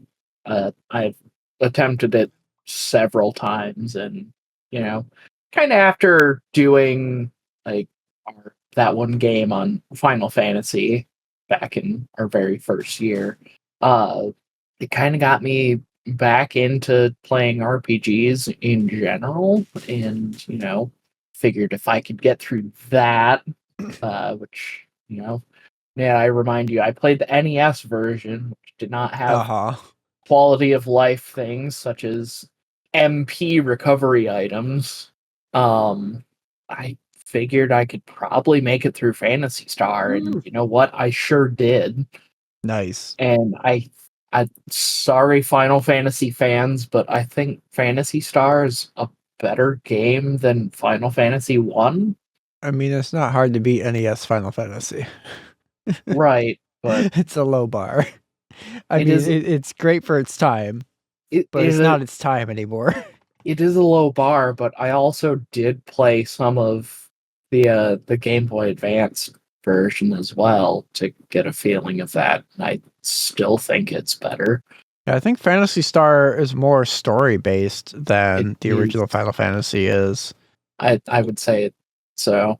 Yeah, it's very much more story focused. I mean, I think part of what adds to the immersion of Final Fantasy 1 is that like you get to choose your characters all at the beginning, but at the same time that kind of detracts from the story because there's no like fixed characters to tell a story about. Meanwhile, Phantasy Star, you get Alice Landau, who is like seeking revenge on King Lassic for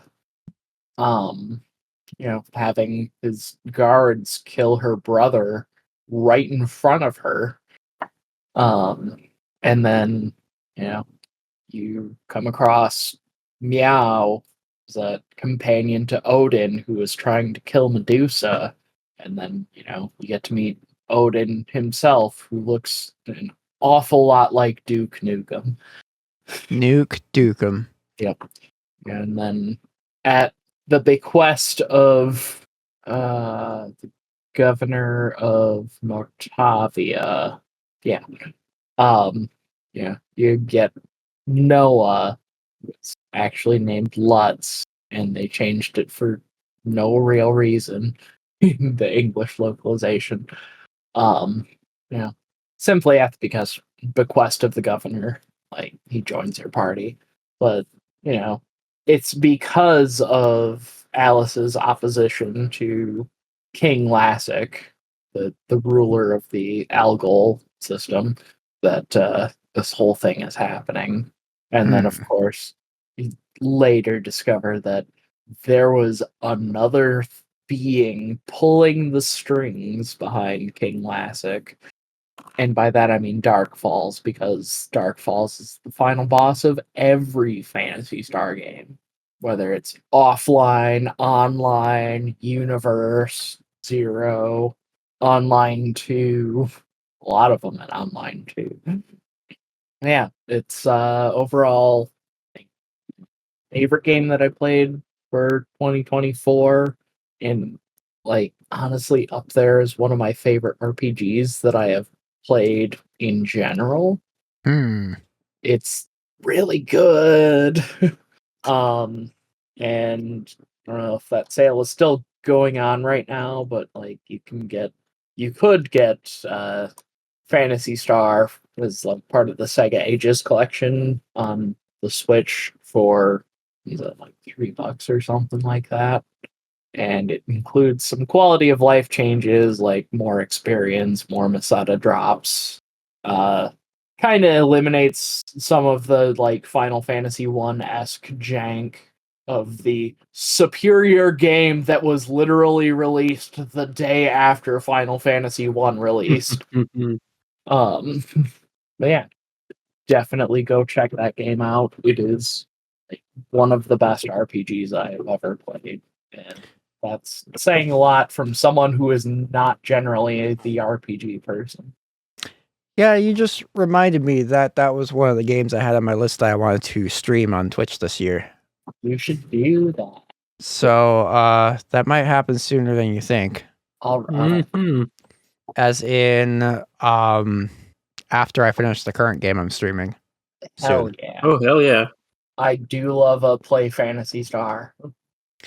Good. Because, I guess a little bit of a tease into my Twitch schedule for the first chunk of this year, but obviously, I've been streaming World of Final Fantasy. Took a break over the holidays just because I really needed the break. And work was kind of messing me up. So, but getting back to it this coming week. And so we're going to be picking up World of Final Fantasy. After World of Final Fantasy, I planned on doing a quick couple week run through the original Final Fantasy game again, just to kind of kill time, because I plan to, after that, start my first ever playthrough of Kingdom Hearts 3 on Twitch instead of doing it in the Discord. But I think instead of Final Fantasy 1 in that slot, I'm going to do Phantasy Star 1 instead. Do the PS2 remake. Yeah. Because I already downloaded that with the translation patch and everything, so it's ready to go. It's like this would be a good place to slot it in rather than replaying a game I played several times before already. I mean, granted, it was only there to fill a couple of weeks, but if this goes an extra week, that's not a big deal. And it crosses off into the game that I haven't played before that I want to play. Yeah. So anyway, Neal, what do you got for your number 1 game? Well, funnily enough, it's the exact same number 1 game from last year, which is Sonic Generations. I couldn't not mention this as the issue.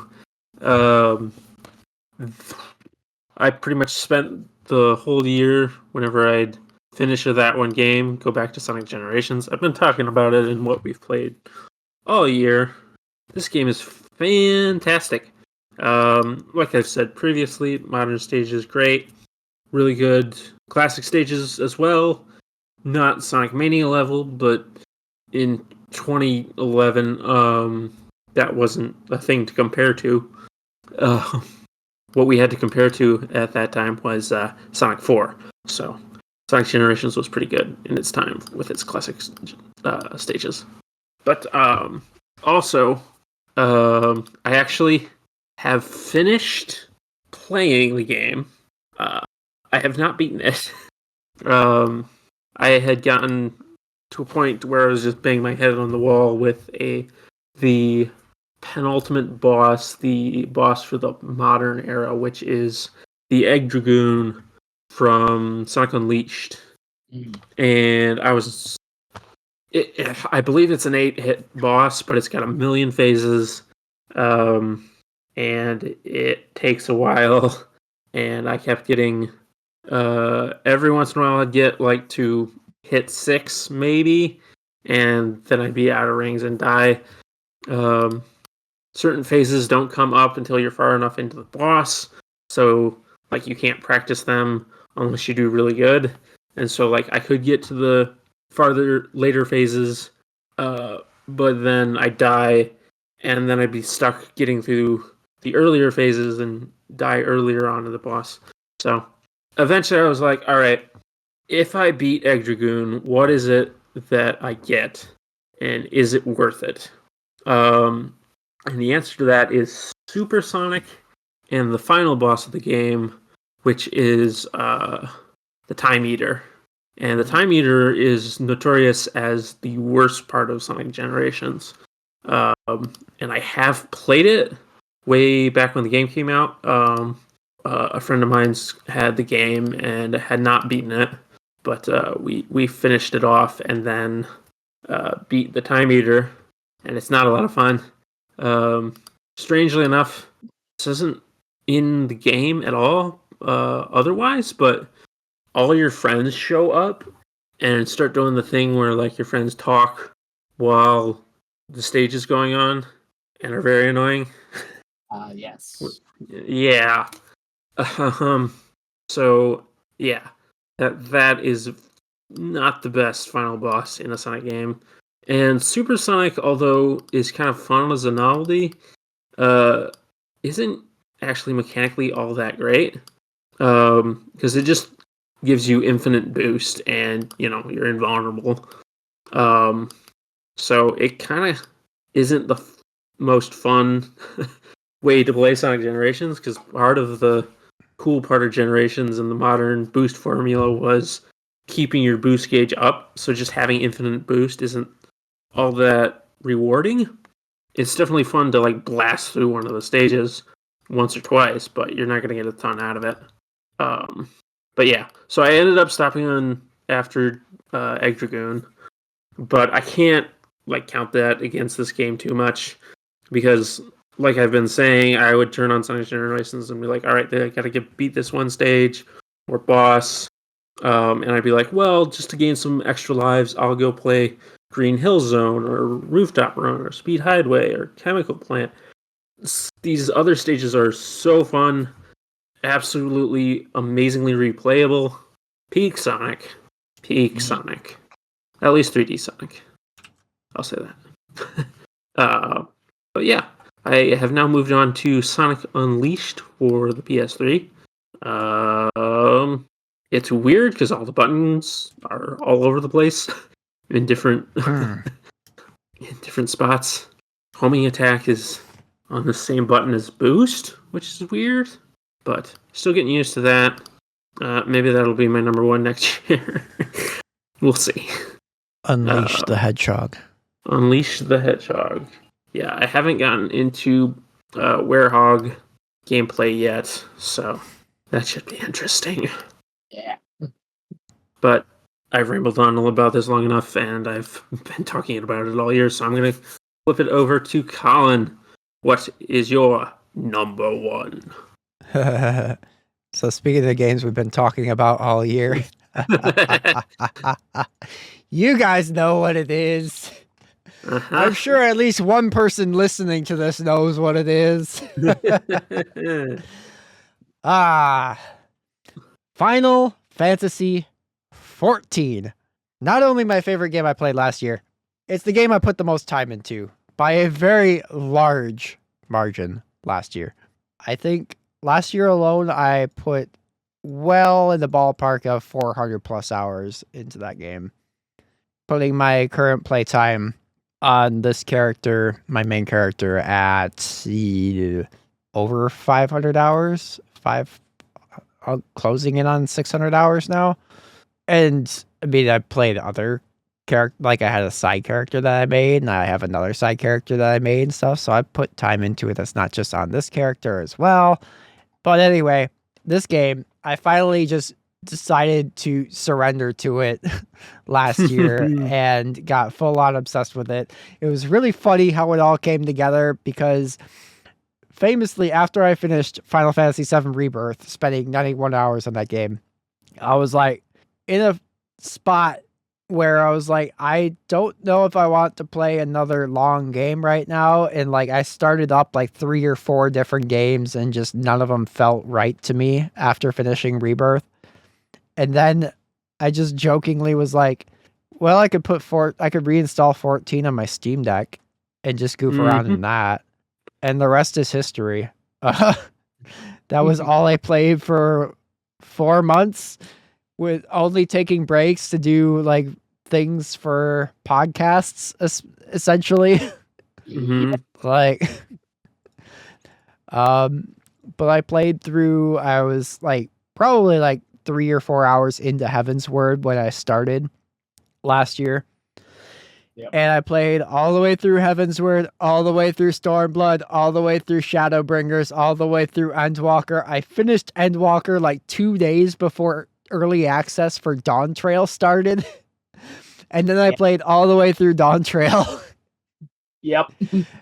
And it was incredible. I love this game so much. And I mean, earlier I was grappling with Yakuza becoming a favorite franchise of mine. I'm grappling with this becoming a favorite game, all-time favorite game for me. And again, unfortunately, I feel like Mass Effect is getting a bump. This might be right behind Final Fantasy X as my second favorite game of all time after all the time I spent with it this year. It's just, it's special. Like, every single time I log into this game, there's something else for me to do in it. And that's even with me having finished the story. It's like nowadays, now that I'm pretty much caught up on the story, there's a new patch with new story content out now that I haven't started yet, because I've basically been going back and doing all of the old raid series that I haven't done yet, and I'm working through the one from Endwalker right now, and I'm almost done. About 2/3 of the way through that series, because the way they do them, they release them 4 raids at a time and 3 sets of 4. And then there's the story that goes along with those raids and stuff. So I'm working my way through the Endwalker raids now, and it's really, really good. But waiting for queues on old content is, well, you're waiting a lot. So that's when I picked up my Steam Deck and started playing through the first Kingdom Hearts game again, just as something to kill time while I was waiting for queues to pop and stuff like that. But I also started another alternate character that I've been playing a little bit with and stuff. So when queues are really bad on my main, I can just swap over and start fresh from the beginning of A Realm Reborn with another character. So that's fun too. But yeah, there's so much to enjoy in this game. And the fact that so much of it they give you for free is insane. Yeah. Like, I was watching this, there's this one guy on YouTube that I watch his videos every now and then because he's playing through this for the first time. His name is Caffeinated Dad. And yeah, he's playing through 14 right now. He played through all of the free trial last year. So he's just now starting to pay for the sub to continue onward into Shadowbringers. Yeah. But he put 400 hours in on the free trial last year. Damn. Like, that's just a thing you can do. You could put more. There's a person that made a video that I watched a while back. They put 1,000 hours into the free trial. Damn. And that's just a thing you can do. There's always something to do. It's crazy. Like, I love this game so much. And like I'm starting to interact more and more with a bunch of other people that play it on Blue Sky and stuff. So it's like there's just such a community around this game that's so fun. And I love it. And I can't wait to see where this story is taking us with this new story arc that's starting. Dawn Trail was already off to controversial, I guess, because what game wasn't controversial in 2024? Yeah, apparently. But I enjoyed it for what it was. It was basically a second A Realm Reborn. And they said it was going to basically be a second A Realm Reborn. But for some reason, people still were like, what is this? Why is this not as good as Shadowbringers and Endwalker? It's like, well, it was never going to be. Yeah. And it's their problem for putting their expectations up so high. Battle content wise, Dawn Trail's got the best battle content in the entire game. Yeah. But the story is paced out way, way differently than it has been in like Shadowbringers and Endwalker, because it's starting a brand new story arc. We're starting from zero again, except we're 10 years in. But yeah, Final Fantasy 14, I love it. Like, specifically, I want to highlight Shadowbringers, the expansion, because like everyone who talks about 14 will tell you, it's like, you just got to get the Shadowbringers. It's incredible.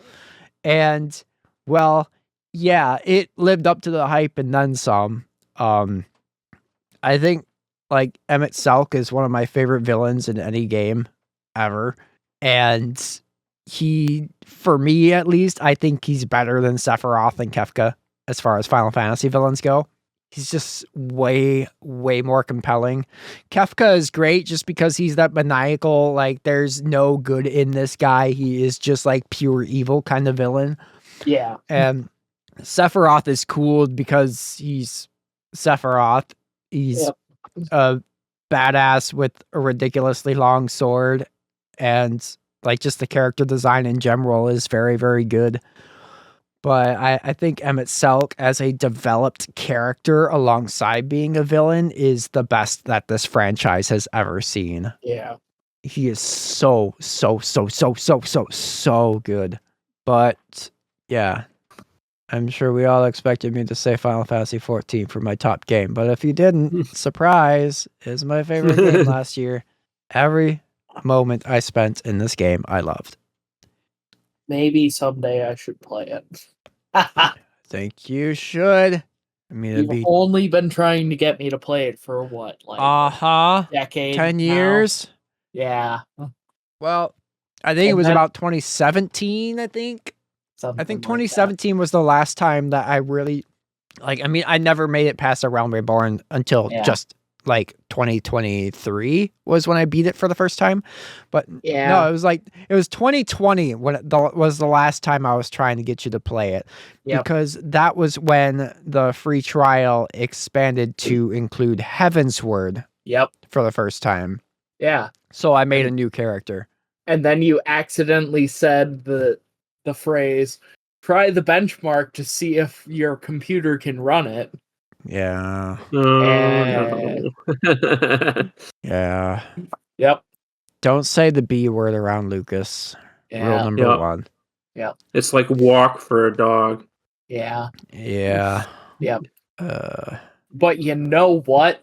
My A10 7850K with 2 Radeon HD 6970s in a 2-way crossfire setup beat your single non-overclocked A10 7850K with a non-overclocked GTX 770, which is congratulations. That game also ran on my laptop with it's Ryzen 5 APU. Yep. So I don't know if it will now after the graphics update. I mean, it might. Yeah. I think I still have it installed on that laptop. I could try. Yeah, we can figure that out. But yeah, Final Fantasy 14 is my favorite game I played last year, and almost my favorite game of all time now. I mean, Final Fantasy 10 is insurmountable at this point, but it's pretty darn close. It's as close as it'll ever get. Yeah. I beat your benchmark score, even if it took me twice the hardware. Congratulations. So yeah, that's our that's our games, our favorite games Mhm. that we played in 2024. All of them. Yeah. Congratulations. We played games last year. You did. And we liked and we liked some of them. Yeah. At least 5. At least 5. Yeah. Anyway, let's move on to our next segment, which is our weekly link to the past. And this week, releasing on the date of recording. There we go. That's how words work. 15 years ago, releasing in North America, Bayonetta 1 on the PlayStation 3 and Xbox 360 on January 5 of 2009. This is another very, very good game. Yes. It's kind of the Platinum Games answer to the Devil May Cry series, but with its own twist in that you play as Bayonetta, a witch with magical hair and guns in her shoes. Yes. And it's very, very fun. The first game was there's a couple quick time events in the first game that were really, really annoying. Like they have a really, really short they're specifically the button mashy ones, but they have a really, really like tight threshold that you have to get in. Otherwise you fail it. So you had to like really, really, really mash the buttons to succeed in those quick time events, which is a little bit annoying. And that's the only thing I have against the first game. But overall, I still think it's my favorite of the trilogy just because like the story is so wild. Like you literally ride a motorcycle up a rocket ship and then you punch God into the sun. It's amazing. That description will never not make me laugh. It's so good. It's so good. Like highly recommend checking out the Bayonetta series. It's so fun. Like if you want just a really good straightforward action game. What consoles is it on right now? Switch. Bayonetta. Okay. Yep. Yeah, the entire series is available on the Switch now as of the lead up to Bayonetta 3. They re-released 1 and 2 on the Switch. I see. Makes sense. Yes. And I own all 3. And the collector's edition of Bayonetta 3 comes with a special case for both 1 and 2 as well. So they all display together in a like kind of mural sort of thing. It's pretty cool. Yes. Oh my god. I should play through this series again sometime soon. I really like it. Bayonetta's fun. But anyway, that's it. That's the end of episode 67.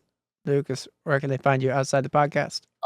Find me on Linktree, linktr.ee/Karn_evil_999. Find links to my Blue Sky, which is better than Twitter. Also find links to my Twitter, which I do not use anymore, so whatever. Add me on Steam if you want to get pinged by the game that I have been playing lately. Wink, wink, nudge, nudge. Wink, wink. And of course, you can also find links to listen back to our back catalog of podcast episodes and join the podcast Discord so that you too, like my sister, can tell us about how much you love Baldur's Gate 3. Yeah. Yeah, so that's linktr.ee/Karn_evil_999. And where can Neal be found? I'm also in the trees. linktr.ee/VMK9. We got links to my Twitch where I do Minecraft Monday every Monday at 7 p.m. EST on twitch.tv/VMK9. You should go follow me there. And then come check out the streams. Also links to That One Gaming podcast stuff. And still got a link to my Twitter there. And my old YouTube channel is sitting at the very bottom of the links. You can check out some of my older stuff if you feel like it. But yeah, that is me, Colin. I am in the trees. Link tr.ee/delicious morsels. I got links to stuff in there, like my Blue Sky, where you should follow me because it's great there. It's better than Twitter. It is. I actually I didn't deactivate my Twitter account, but I set it to private and I deleted Twitter from my phone. So I effectively don't use my Twitter anymore. The only reason I didn't deactivate it was because I didn't want to free up my screen name for someone else to come in and impersonate me on there and stuff. Yeah. And you know, it also gives us the ability to still like look at Twitter links because which is why I haven't, deactivated mine either. But yeah, I effectively just don't use Twitter anymore. So come follow me on Blue place. Sky. It is significantly better. People talk about video games there and it's great. Yeah, Blue Sky is the Twitter that I fondly remember from 2013 when I was in college. And then also links to my YouTube channels and my Twitch, because I stream on Twitch, even though I took a break through the holidays, like I mentioned, but I'm going to be getting back at it this week. Twitch.tv/delicious morsels. And then also my Spotify artist profile is on there. I got a new song coming out at the end of January. I covered the song Find the Flame from Final Fantasy 16. It's finally coming out. I've been working on this cover for like a month. Nice. Over a month. It was mostly down to I just needed to finish the vocals, and there were a couple spots that I needed to tighten up, but didn't have the time to do it. And every single night that I did have where I could have recorded, I came home and I felt sick. So I was like, "Oh, I can't record. No. I can't record my voice if I feel sick." So I was like, right. So it was really annoying because I've been talking about this song forever, but just haven't been able to finish it. But it's done now. Yeah, it's locked and loaded. January 22nd. It's a Wednesday. There will be a video that goes live on YouTube at noon that day. Yeah. It turned out pretty good. I'm happy with it. It's exactly how I heard the song in my head the first time I heard it, which is what I love it when I'm actually able to like do that.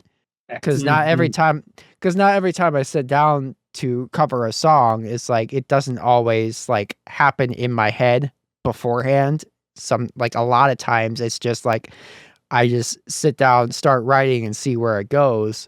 Fair. But like every now and then it's like I'll get a song like I did with my my cover of Dearly Beloved from Kingdom Hearts last year. That was another case of like as soon as like it's like I just heard that song in my head and was able to actually put it down on paper and then in recording stuff exactly how I heard it. So I always like it when that happens. It makes it a lot easier to come up with the arrangements when I actually hear the thing and can execute on it.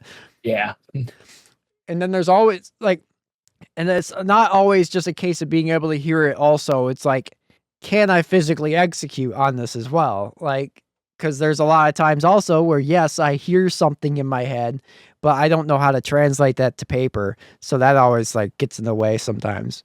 But it didn't this time. It was great. Yeah. I'm happy with this cover. It sounds incredible. Like I bought a new amp sim for it. I got Archetype Gojira. So I'm using Gojira's amplifiers on the guitars for this song, and it just sounds heavy. Shout outs to Gojira for being heavy. Yeah, they got good tones. They got real good tones. Yeah. But yeah, link tr.ee/delicious morsels. Let's get out of here. If you liked what you heard here today, please be sure to hit the subscribe button where that's an option. Leave us a review on Apple Podcasts because I hear they like that stuff. Hit the like button if that's a thing, and feel free to share this episode with a friend. We are going to be back in a couple of weeks with another episode, but until then, have a wonderful rest of your day, and remember, play for the cows. Stay for the Bears.